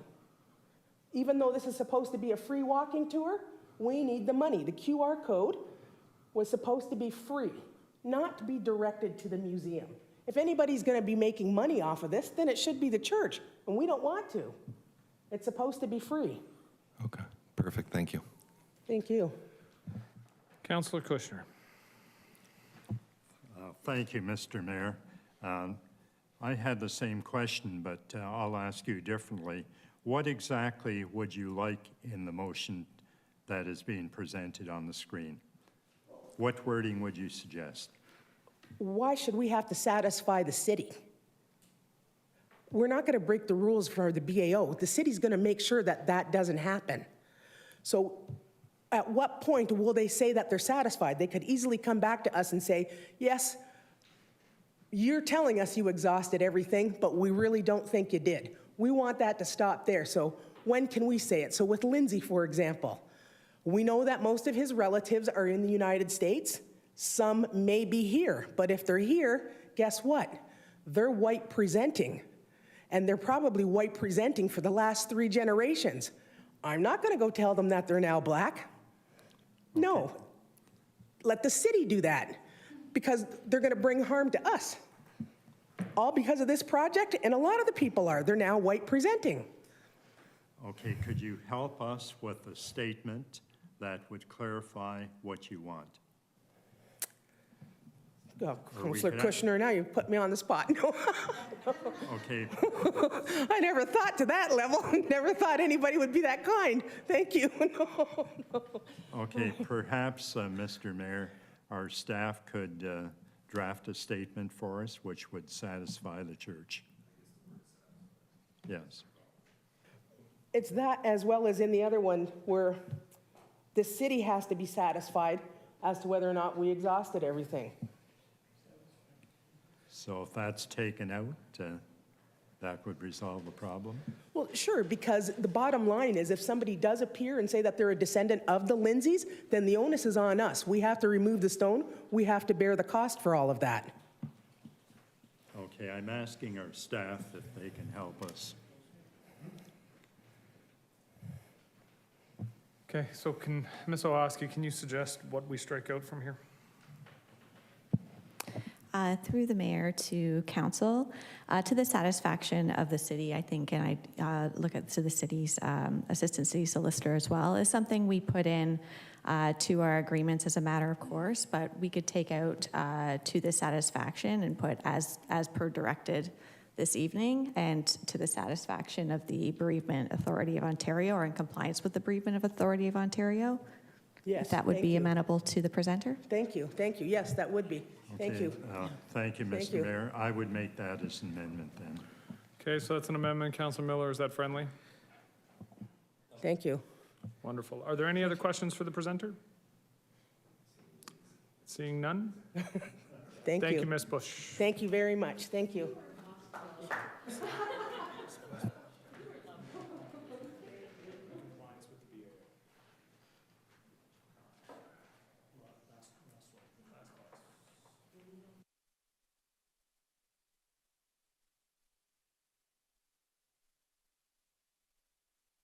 You know what? We're going to take a 5-minute recess so that we can make sure that we get this changed to the appropriate level. So 5-minute recess.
And we are back. So we have a motion that has now been clarified on the floor in the first therefore be it resolved clause. We have it moved by Councillor Miller, and we'll have Councillor Harris second it. Are there any comments or questions with respect to the motion? Councillor Miller. Yeah, I just want to thank Rochelle, who called me a couple months ago about this, and we got through it, I think, for the most part, hopefully tonight. And I do want to thank staff as well. I know it was contentious getting to that point, but I know specifically Deputy CEO Ohoski's really been on top of this for the last couple of months, and I think we have a satisfactory outcome, and there was a lot of moving parts with the legal requirements of the BAO, and so I'm really excited, and I'm excited to see the partnership that's mentioned a little bit there with the QR code and things like that at the bottom, and hopefully this is another good step forward in our relationship with the Salem BME and our local Black community. So thank you. Thanks to Rochelle, and thanks to staff. All right, thank you, Councillor Miller. Seeing no other questions or comments, I will look to the clerk to call the roll. Councillor Miller. Councillor Harris.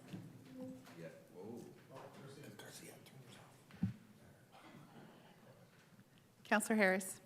Yes. Councillor Townsend. Yes. Councillor Garcia. Yes. Councillor Dodge. Yes. Councillor McPherson. Yes. Councillor Lindahl. Yes. Councillor Kushner. Yes. Councillor Phillips. Yes. Councillor Ratzlaff. Yes. Councillor Stevens. Yes. Mayor Cisco. Yes. And that's carried. All right, moving on to 10.2, burying power lines on Main Street. Moving the motion, I have Councillor Garcia. Do I have a seconder? Councillor Dodge. Councillor Dodge was very insistent. She was putting her hand up for that one. Councillor Garcia. Thank you, Mr. Mayor. I view this as a simple follow-up on other motions, so I'll try to be brief. Like we have passed 2 motions going back to 2021 because the region has plans to reconstruct RR 87, which includes Main Street and Locke and around the park, Lakeport, and so on. So in both of those motions, we asked that the region please consider working with the utilities to bury the power lines when they redo Main Street. And we were talking about active transportation earlier, so hopefully they'll look at that too. But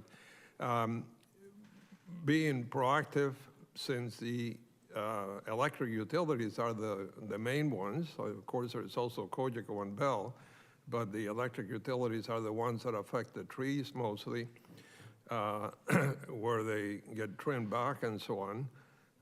Being proactive, Councillor Harris and I, since St. Catharines is a shareholder of Electra, we've met with Electra a couple of times to get some ideas as to what this would take to give information to the region when they consider this.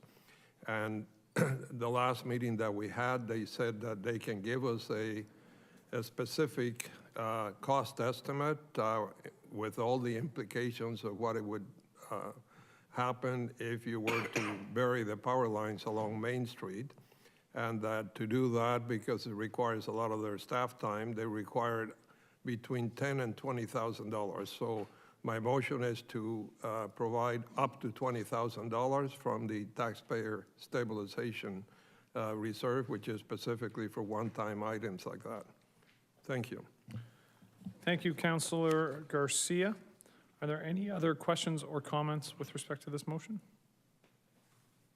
Councillor Ratzlaff? Yeah, thank you, Mayor. Through you. I'm wondering why the region isn't paying for this. I mean, there's lots of regional roads in my ward that I would love the region to do lots of stuff on. And I would be happy if the city paid for those studies and for those things to happen. They need to happen. We need safer streets for kids. So why aren't they paying for this? So I think the first reason would be that they don't want to bury the power lines because they know there's going to be an additional cost, and so they don't see the value in putting forward the output. I will say, Councillor, and I had this conversation with Councillor Garcia and suggested we go down this path.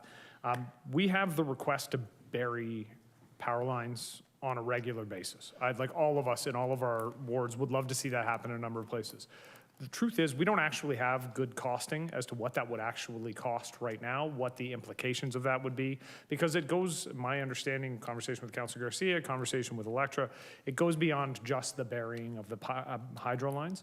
So we're looking at this as an opportunity to get a test case where we can actually see what those costs look like, because it doesn't just affect us on regional projects, it also affects us on city projects.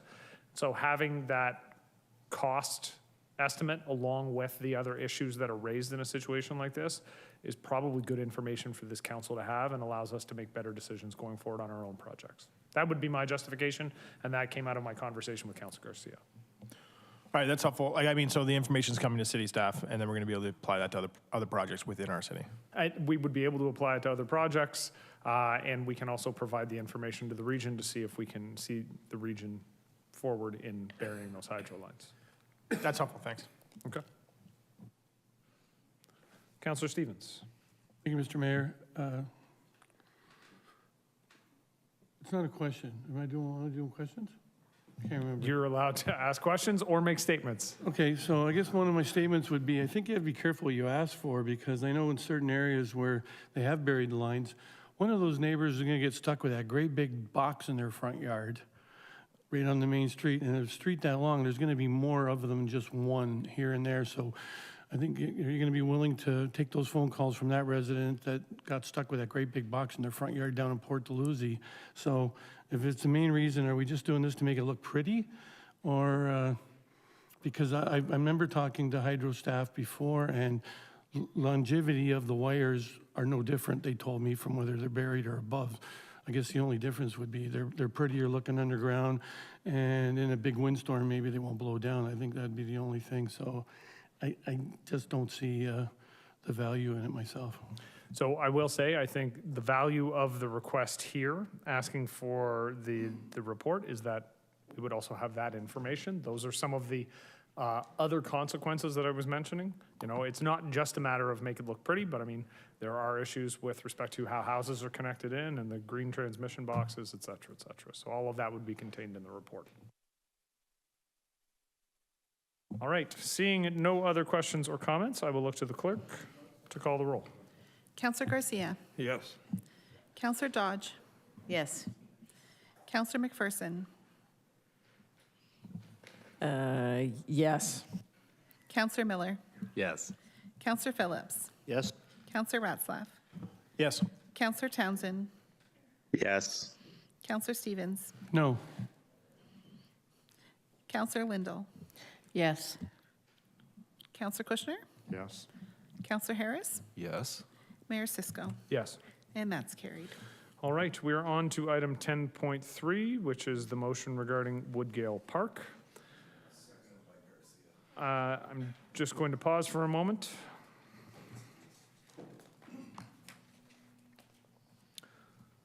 So this motion has been moved by Councillor Harris, and it has been seconded by Councillor Garcia. I'll just turn off voting mode, and I will look to Councillor Harris. Do you want to start? Councillor Harris, I'll let you start. Thank you, Mr. Mayor. I guess the idea was both you and I have spoke about this, and Councillor Kushner is going to be have 50 years of service at the end of this term, and we thought it would be appropriate to find something that we could name after him. And the park, Woodgale Park, seemed to be the most appropriate since it had lit tennis courts. It's in his ward, and we just wanted to celebrate all Joe's accomplishments. So I think there is a correction there. I think he's the longest serving member of any council in Ontario. In Canada. In Canada, maybe. In the world. Well, we know for sure in St. Andrews. So okay, now's not the time for that Joe was the Biden thinking commentary. behind it. So, and I think, like at the end of, and hopefully by the time we can get a signage and things like that, it would be probably 50 years. That was a All joke. right. That was a joke. So that's it for me. Any other comments? Councillor Garcia, did you want to speak? I am going to close the comments, so. Oh, I've got Councillor Stevens first, then Councillor Garcia. Thank you. Just one quick question, Mr. Mayor. The name that's there now, is that it's not a family name or anything like that? That's all I want to make sure for clarification. We're not taking somebody's family name away from the park or anything like that? No, we are not. Thank you very much. Oh, that speaker's list got long. Councillor Garcia. Thank you, Mr. Mayor. No, I just wanted to add what I just said to Councillor Harris, that my understanding is that he's not only the longest-serving municipal politician in the city, in the province, and also in the country. This is something he told me at one time. Hopefully he's right. He's bragging now. I don't think forever. We'll keep the motion as is, but we'll keep that information in our hearts. Councillor Phillips. Thank you, Mr. Mayor. I've known Councillor Kushner longer than anybody else in this room, because when I was in first year at university at Brock, he was an economics professor, and unfortunately I didn't get into his class. I got into another person's class. But I've known Joe for a long, long time. As principal at Power Glen, he made donations for the kids at graduation. People don't realize the philanthropy that he has shown throughout the years and years that he's been in St. Catharines.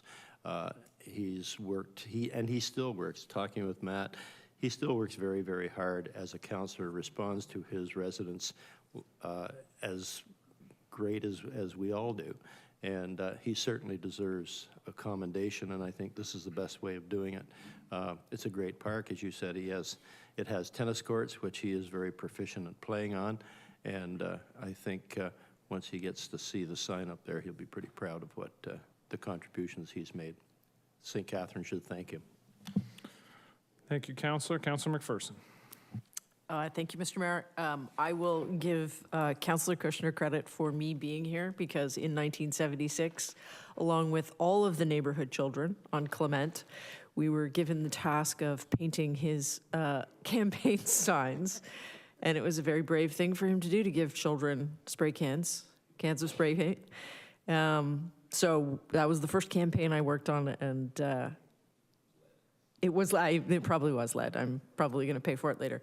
And I would suggest that perhaps we could add a community garden to the park, because my fondest memory of Councillor Kushner is him at the end of the street watering his garden that was beautiful and had lovely tomatoes. So I think it's a great honor, and support it completely. Excellent. Councillor Dodge. Thank you, Mr. Mayor. I'll keep my comments brief, but Joe, he's been here since I was here, obviously, and he's a mentor to a lot of people, and he does a lot of great things for all of our community, and I think that he does it without any accolades. Even with this, he really didn't want this, even though we've sort of said, well, too bad. But yeah, he's been there for me as a mentor from when I first came on here, and being a newbie and stuff like that, he took me under his wing, and times weren't always easy, and there was lots of hard discussions and stuff like that, and he was always fair, and he had lots of stories, and I think that this is well-deserved. I think he's served this community really, really well, and I'm sure that if we sat down, there'd be so many stories that we wouldn't have enough time in a year to listen to all the things that he's done. Thank you, Councillor Dodge. Councillor Lindell. In the 80s, when I was first a radio reporter, I was covering St. Catharines City Council. And always, without a doubt, if you had to ask any councillor any question, Councillor Kushner would be there. He would give you the quote. He would make sure you understood it. Later, when I went to work with McLean Hunter Cable TV and Rogers Cable TV and Cogeco Cable TV, and we were here with the big, huge cameras behind, Joe Kushner would always come over and make sure we were okay. If we had anything that needed to be done, if we wanted any help, he would be there for us. He was so kind, so caring, so considerate, and he still walks every door in his ward when he's running for election, and that's amazing.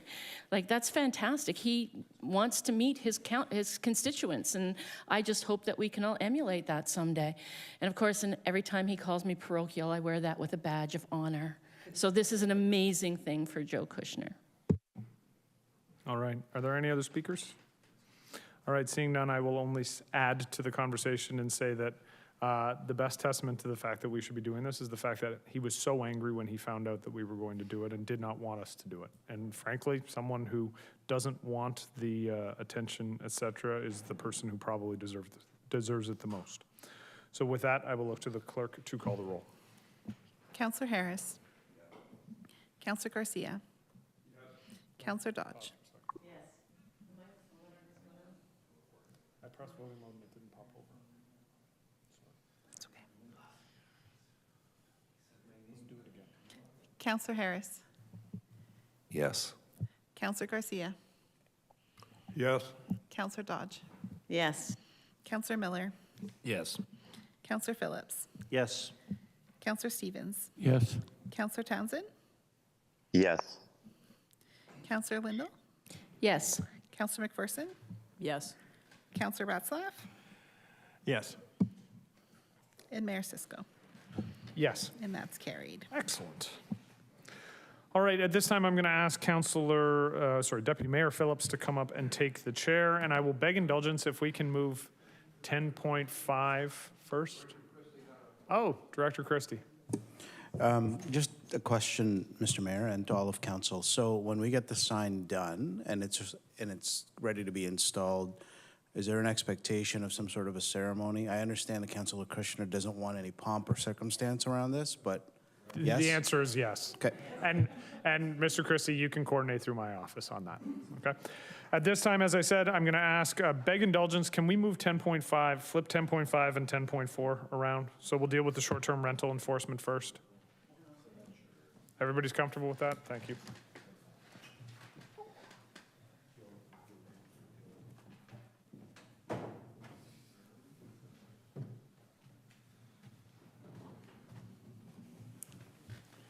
We're doing 10.5 first, did you say?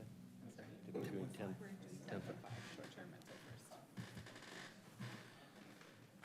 Okay, Mr. Mayor, you have a motion you'd like to make regarding short-term rentals, seconded by Councillor Harris. Thank you. Go ahead, Mr. Mayor.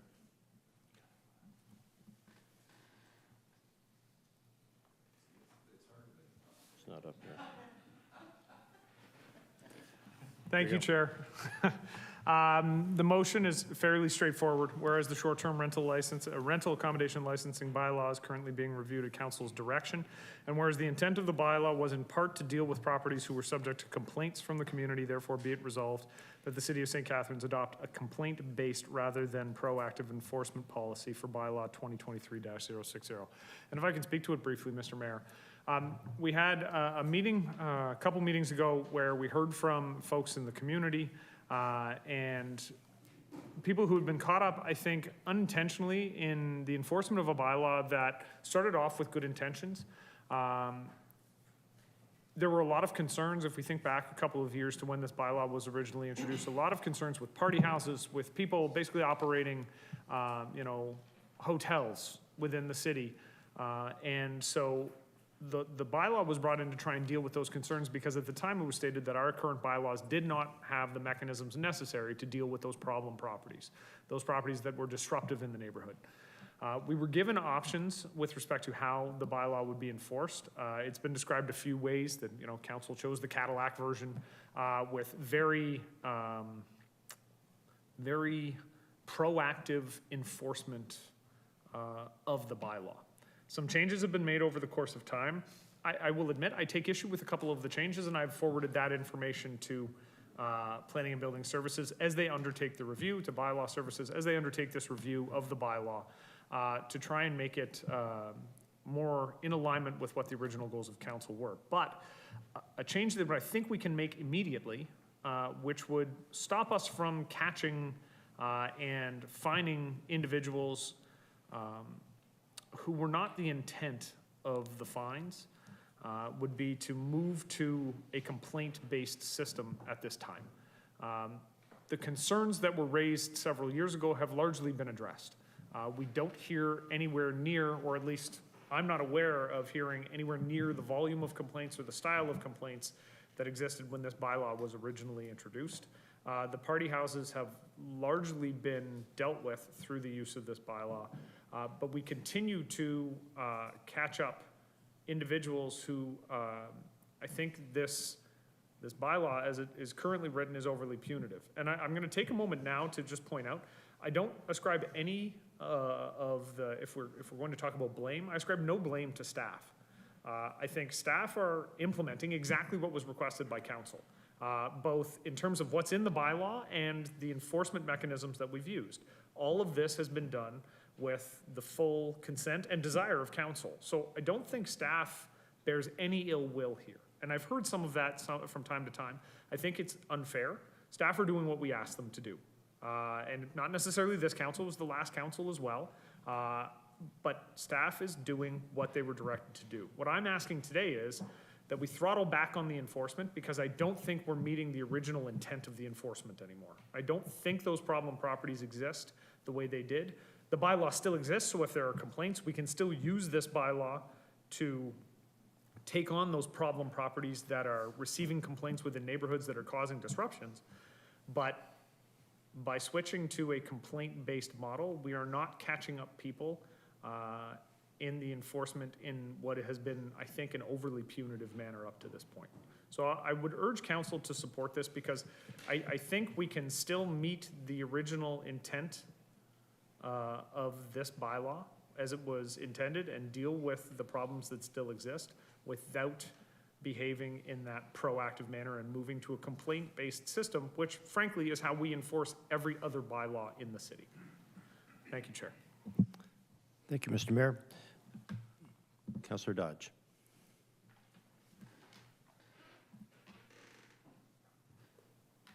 Thank you, Mr. Deputy Mayor. Through you to the presenter.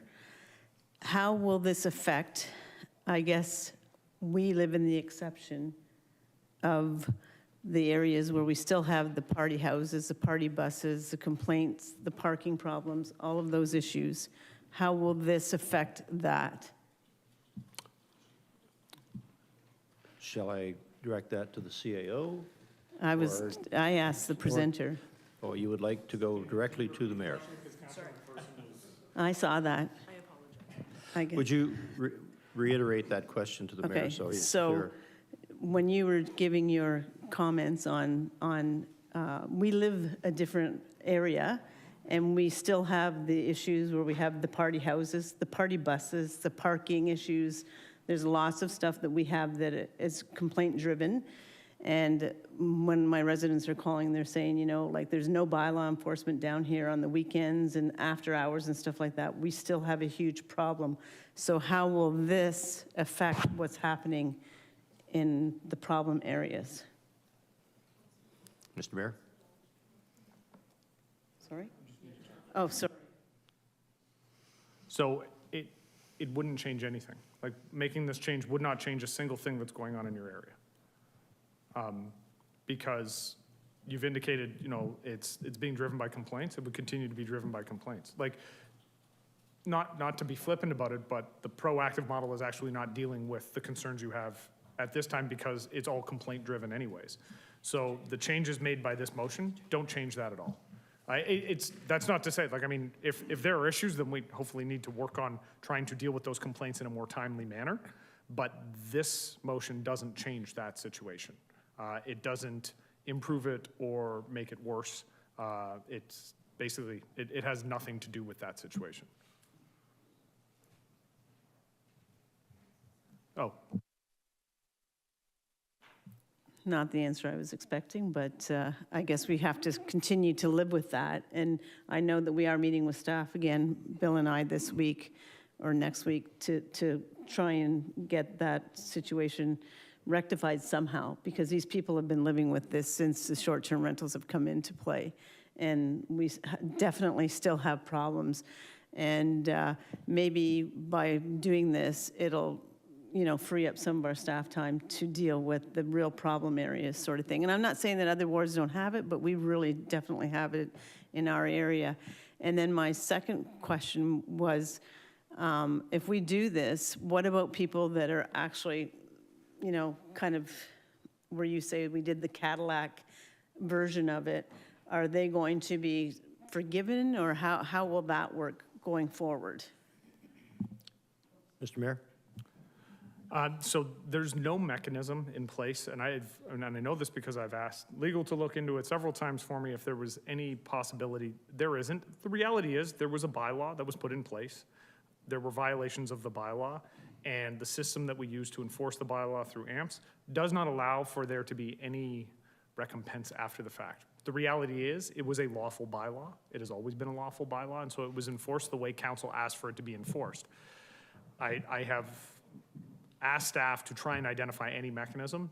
None exists at this point. We've looked at the possibility of property tax rebates or of refunds. It's not possible. The law doesn't allow us to do that. That's my understanding, and that's been corroborated every time I've asked legal. To your point, though, because you did make another point, which is actually very helpful, by not being in a proactive stance, that frees up time for our staff to deal with the complaints, I would imagine, to a greater degree. So I suppose there would be a knock-on effect, which is a net positive, and that staff are not going through Airbnb and Vrbo and the other sites trying to identify properties that may be in violation of the bylaw. They're dealing with the complaints that are coming in, and only the complaints.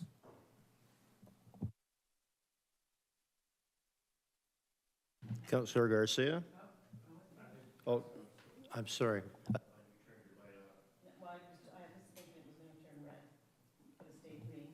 Go ahead. Do we have Councillor Dodge? No, it doesn't matter. So I just wanted to say thank you for that clarification, and I don't know even if anybody, the people that know of these situations, I hope that they're feeling a little bit of relief that maybe something's coming down the pipe. And, you know, I know that we're not the only ones, and I look forward to whatever we can have. I mean, this has been going on a long time for these people, so I think that they're really looking forward to some sort of resolution. Thank you, Councillor. Councillor Garcia, is it okay if I put you towards the end? Because I jumped, or do you need to go? Okay, you're good now. Go ahead. Okay, thank you, Mr. Deputy Mayor, and through you to the mayor. I believe you've already addressed my question. Like I agree with Councillor Dodge. We still certainly have problem areas in my ward, but that was a question I wanted to ask you. Is you mentioned at the beginning of your motion that the bylaw was perhaps catching people that it wasn't intended to, and there are people out there who feel that they were really unjustly fined and so on, and you're saying there is no way that we can do anything to help them with that, right? Mr. Mayor? Oh. So that's correct. And I will say I've met with a lot of the folks, anybody who has requested a meeting who's been caught up in this. I've sat down, I've had the meetings with them, and like I said, I've asked staff to investigate what mechanisms exist. There are none. Again, it was a lawful bylaw, and you know there have been violations. As I mentioned, there are elements to the bylaw that were made, one change specifically that was made on November 7th of 2022, that I'm going to be asking staff to go back and look at removing from the bylaw as a part of this review. They've asked councillors to provide input. That's one clause that I don't think is necessary, and I think it's the cause of a lot of problems.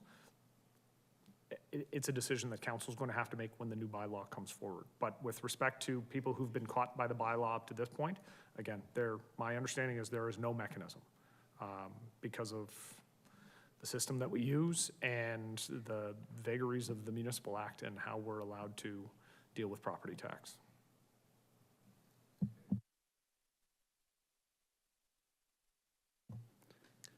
Councillor Miller. Yeah, through you to staff, when is like the review of this? When is that due back to us? I'll go to the Director of Planning to answer that, please. Good evening. Thank you. Through the chair to the councillor. We're still undertaking our individual interviews with members of council. We have a few more to get through. At that time, we will synthesize the information into themes and categories to assess what changes to put forth to council. I'm anticipating that this could happen in Q3 of this year. Okay, and just two other questions about the bylaw. Just, was it set up in terms of the penalties to be revenue neutral, or are we profiting from it as is, or like what's the financial aspect of the model as is as a proactive policy? Director Cote? Through the chair to the councillor, when council considered the short-term rental bylaw, it was in accompaniment with an AMPS schedule of fees and penalties. It was set in a way to deal with the most nuisance-related complaints that we were receiving, and that related around predominantly having properties that were acting as short-term rentals without being licensed, noise complaints, fire complaints, trash complaints, and so on. And then it also has a demerit-based system attached to that where people could lose their license and their ability to provide a short-term rental. So there is a significant set of penalties that were assessed and approved by council and have been applied to those who have been found to be not in compliance with the bylaw. For individuals who have received AMPS tickets, there are two levels of appeals that are afforded to them. There is first, somebody can appeal their AMPS ticket to a screening officer, and if they are unsatisfied with that outcome, they are welcome to appeal that to a hearing officer. The program was not designed for the sole purpose of being full cost recovery, although the penalties that are being provided through the non-parking AMP system are meant to help supplement the program and the staffing resources that are applied to it. Okay, and just my last question, just with regards to, did we hire staff when we were looking at being proactive, and how do we see that role of bylaw staff changing if we go from sort of a proactive, which I would imagine would be more labor intensive, to a complaint-based system? Thank you. Through the chair to the councillor, and I believe the mayor captured it as well. At the time that the short-term rental program was brought into place, particularly the North End wards were experiencing significant nuisance issues around short-term rentals, and were also for a large part of them, we were dealing with property owners who owned multiple properties that they were operating short-term rentals, which meant they were not part of the overall housing supply for long-term rentals. So at the time, council's direction was in line with the housing crisis and getting more units back into supply, and to trying to penalize those who were not being respectful of the communities around them. It's been referred to as the Cadillac version, but yes, when the short-term rental programs were brought for council with options on how to regulate and enforce the program, council did opt to support the program with new additional staffing around that. That being said, and that is where the proactive nature was, proactive nature of the bylaw in determining locations that were operating without licenses. That's where the proactive part of the enforcement came from. That being said, staff are well above past year's numbers in enforcing bylaws in other areas in the community, particularly long grass and weeds, waste, and a host of other bylaws that we enforce. We are up about 3 times where we were even last summer at this time. So should the mayor's motion be accepted this evening, any capacity from going from proactive to reactive on this bylaw will be diverted towards long grass and weeds at this time. Okay, yeah, thank you, thanks for that. I guess I would have maybe preferred to wait until that review is done, just so we can get a comprehensive look, but but I am okay supporting this tonight. Thanks. Thank you, Councillor. Councillor Ratzlaff? Yeah, thank you, Chair. Through you. Yeah, it's good to hear that the report is going to come third quarter this year. I do think that there's some improvements that can be made to that bylaw, and we've talked about them extensively. However, I just really want to point out one of the other reasons that I believe was, I mean, I wasn't around when the bylaw was passed, but one of the other reasons why cities pass bylaws like this is to deal with long-term rentals and rising rental costs. And so we talk a lot about affordable housing around this horseshoe, and I know from hearing from tenants in my ward that it's extremely difficult for them right now. The Financial Post recently released an article or a report that showed regulating short-term rentals has led to long-term rental costs decreasing in cities like Toronto, Montreal, and Vancouver. There was recently a research study done by McGill University examining rentals in Vancouver between 2022 and 2023 that, again, supports these findings. It's clear that short-term rentals do impact affordable housing, especially when we're talking about owners that own multiple properties, which is what we just heard from staff is something that's happening here in St. Catharines. So these are people who own multiple properties who may or may not live in Niagara, who are looking to invest in the short-term rental market here. Closer to home, there's other municipalities in Niagara that are taking stronger measures than we are. So a recent article in the St. Catharines Standard, I think this was last week or the week before, described how Niagara Falls is implementing a similar enforcement mechanism as we have in our AMPs, but it has stricter rules. They don't allow SRT, short-term rentals, outside their tourism districts. And from the Standard article, it looks like fines are up to $1,000 a day rather than $1,000 a month. Fort Erie has banned new short-term rentals altogether. So if you have an existing short-term rental, you're good to go. But if you're looking to establish one in Fort Erie, you can't get a license. And I know what I've heard is that Lincoln is also currently looking to create a short-term rental bylaw based on something similar to our model here in St. Catharines. So I guess the concerns around the impact of short-term rentals on our affordability, affordable housing, and our rental market is enough for me just to take Miller's suggestion one step further and just ask that this be deferred until we do have the report in the third quarter.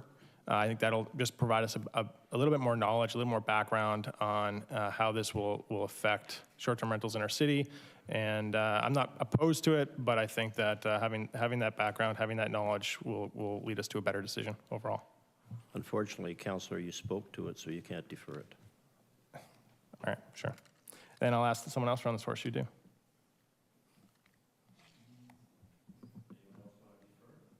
Anyone want to defer it?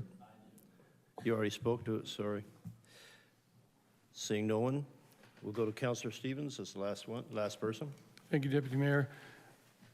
Just a couple comments. I don't like the idea that you go from being proactive, proactive to reactive, but maybe we were a little heavy-handed at first. It would have been nice maybe if they maybe had a 7-day warning or something like that when staff caught them, say, here you go, you had 7 days for compliance, and then you're going to get fined. I mean, these guys they're operating. It's a business. They should have done their due diligence regardless. So, if they weren't in compliance, it's their own fault, I believe. But yeah, maybe we can. Like, I'm getting a ton of grass cutting complaints. So, if we can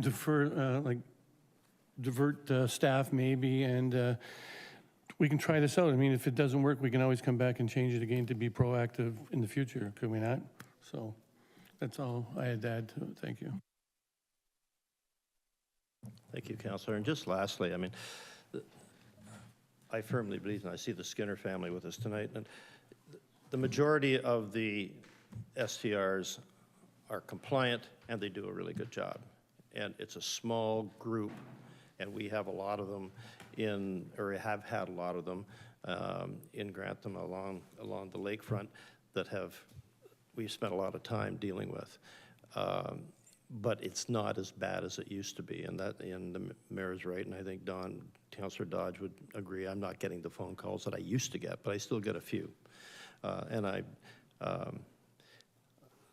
I'll support this motion for sure, because I think we can draw back a little bit and see how it goes. And if it doesn't work, well, then we can bring back what we had. So with that, I'll ask the clerk to call the vote. Mayor Cisco? You have to hit the voting mode. Voting mode. Okay.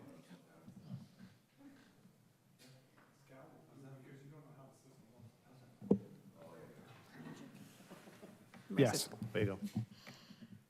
Councillor Harris? Yes. Councillor Lindell? Yes. Councillor Dodge? Yes. Councillor Garcia? Yes. Councillor Ratzlaff? No. Councillor Stevens? Yes. Councillor Townsend? Yes. Councillor Miller? Very tepid, yes. Councillor McPherson? Yes. And Councillor Phillips? Yes. That's carried. Thank you. Now moving to 10.4, it's tax stabilization reserve. Motion moved by Mayor Cisco, seconded by Councillor McPherson. Councillor McPherson. Okay, I thought you were just waving at me. Sorry. Mr. Mayor, go ahead. Thank you, Chair. This is very much a housekeeping amendment. Or a housekeeping motion. We made a motion last year because we didn't have good data with respect to counselors going for education, for conferences, things like that, to use the multi-year budget as, you know, taking the money out of the tax rate stabilization reserve subject to approval from the CAO so that we could get a baseline for what it actually is supposed to cost for counselors to be able to go to conferences, whether it's AMO or if it's FCM or whatever the case may be. But when we made the motion, we only indicated the 2023 year, and we didn't include the 24 to 26 years.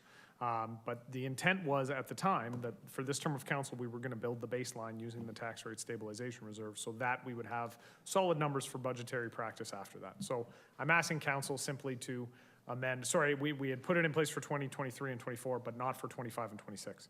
So I'm asking council just to extend it as it was intended when I think we all thought we were originally voting for it in that manner in the first case. Thank you. Any comments, questions, concerns? Clarification from the CAO. Mr. Mayor, we have the 23 and 24 years will inform 25 and 26. Yes, sorry, 24. I'm reading the numbers off of the screen and my contacts are not working particularly well right now, so thank you. Okay, that's clear. Clerk, would you call the vote, please?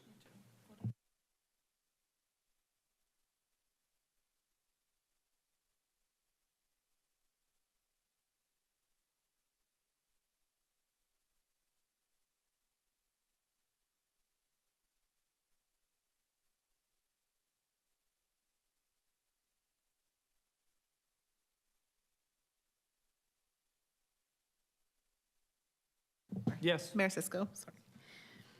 Councillor McPherson? Yes. Councillor Ratzlaff? Yes.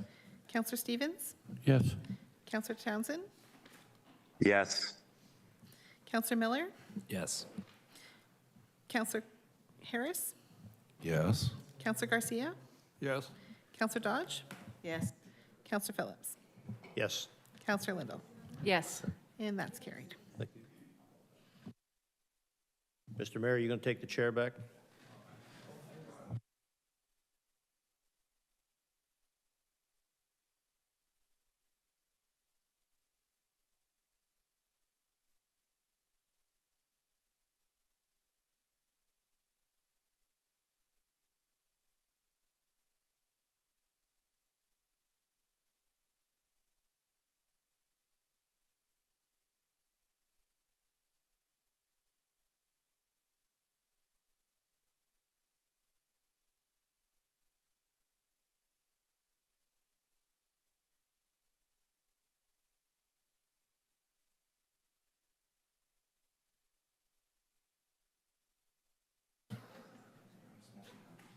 All right, we're back.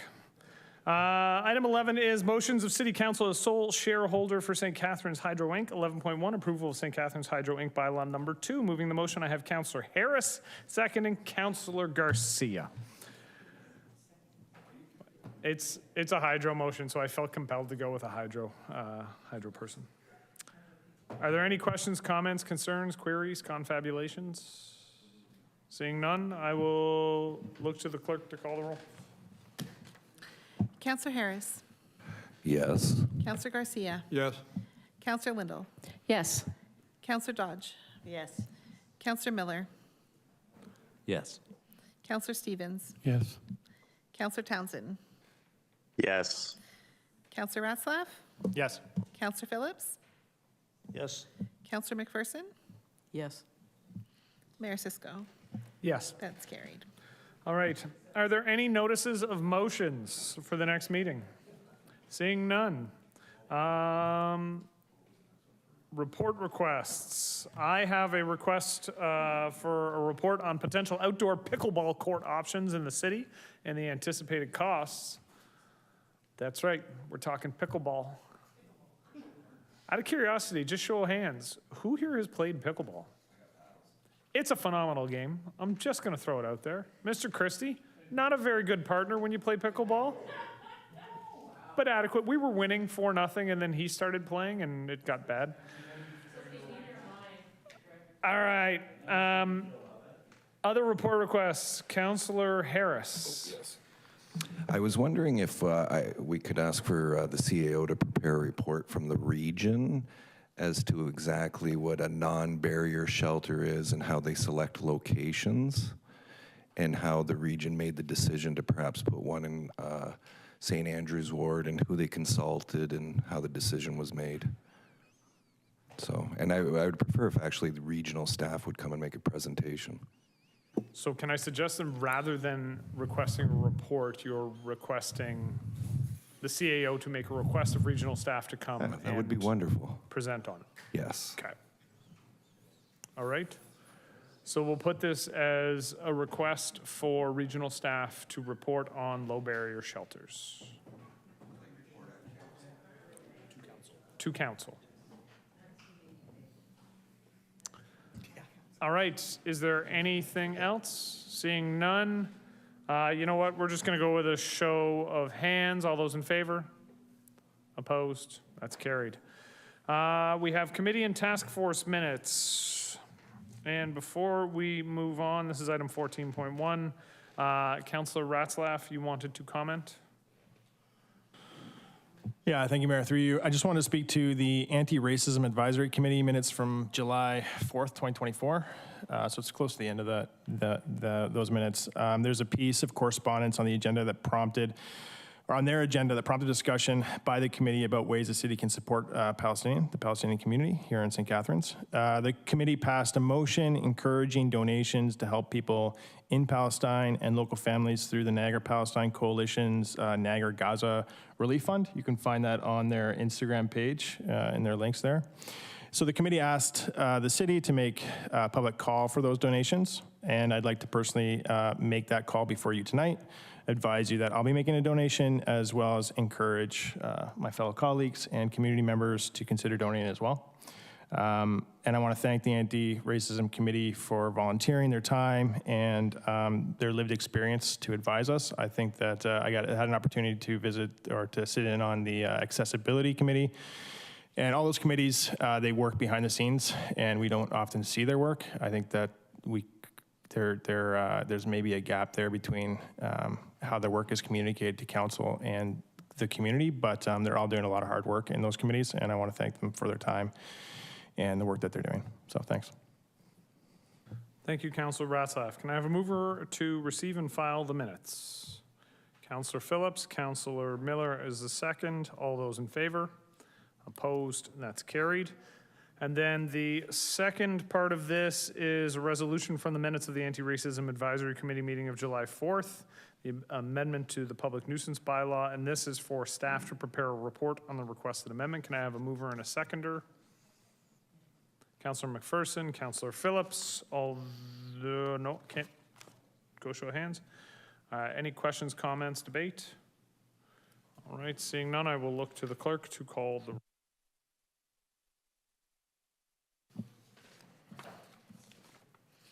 Councillor McPherson? Yes. Councillor Phillips? Yes. Councillor Lindell? Yes. Councillor Dodge? Yes. Councillor Garcia? Yes. Councillor Harris? Yes. Councillor Miller? Yes. Councillor Phillips? Sorry. Councillor Ratzlaff? Yes. Councillor Stevens? No. And Mayor Cisco? Yes. Councillor Townsend, sorry. And Councillor Townsend votes yes. Thank you. All right, moving on to 15, I will ask the clerk to read the reasons for going into closed session. A motion to go into closed session for Economic Development and Tourism Services, 2024 World Rowing Championships, Amendment to Contribution Agreement. Closed session pursuant to Municipal Act 2001, Section 239(2)K, a position, plan, procedure, criteria, or instruction to be applied to any negotiations carried on or to be carried on by or on behalf of the municipality or local board. And before we go in camera, it is 10 to 10, which means we are approaching curfew. So can I get a motion to extend half an hour? Councillor Lindell, Councillor Phillips, all those in favor? Opposed? That's carried. All right, can I get a motion to go into the closed session? Councillor Stevens, Councillor Harris, thank you. All those in favor? Close. Away we go.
How dare you take my gavel? I don't think the clerk would ever do something like that. All right. 16, motion arising from closed session. Moving at Councillor Harris?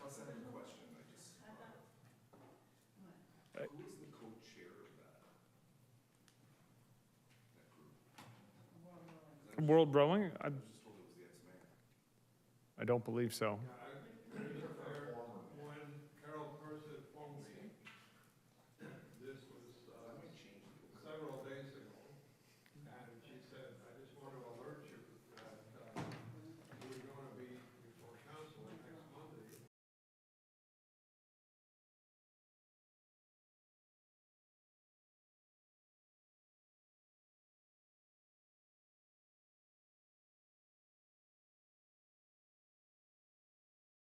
She said, I know that it's going to be on your agenda. I said, well, I don't see anything on the agenda. And she says, oh, guaranteed, because Bill Schenk and Walter Sensing are going to be there. I don't believe. And I said, well, what does Walter Sensing have to do with it? And she said, oh, he jumped right in. He's co-chair of the World Rowing. Oh, That's what she told me. I did not think so. I know he's involved, but I didn't think he was the co-chair. I thought Bill Schenk was the chair. All right. Councillor Phillips, moving? Yes, I'll do that. And can I have a seconder? Councillor Lindell. The council approved the staff recommendation contained in report EDTS 116-2024 as amended regarding the 2024 World Rowing Championships Amendment to Contribution Agreement. And if I can look to the clerk to call the roll. Councillor Phillips. Yes. Councillor Lindell. Yep. Councillor Townsend. Yes. Councillor Stevens. Yes. Councillor Ratzlaff. Yes. Councillor Miller. Yes. Councillor Dodge. Yes. Councillor Garcia. Yes. Councillor Harris. Yes. Councillor McPherson. Yes. Mayor Cisco. Yes. And that's carried. That the bylaws listed on the council agenda as A to F be read a first time, considered and passed, and to be signed and executed by the mayor and the clerk. Can I get a mover and a seconder? Councillor Stevens, Councillor McPherson, all those in favor? Opposed? That's carried. Motion to adjourn. Who wants to make it? Councillor Phillips, Councillor Dodge, all those in favor? Opposed? Good night. Toodle who?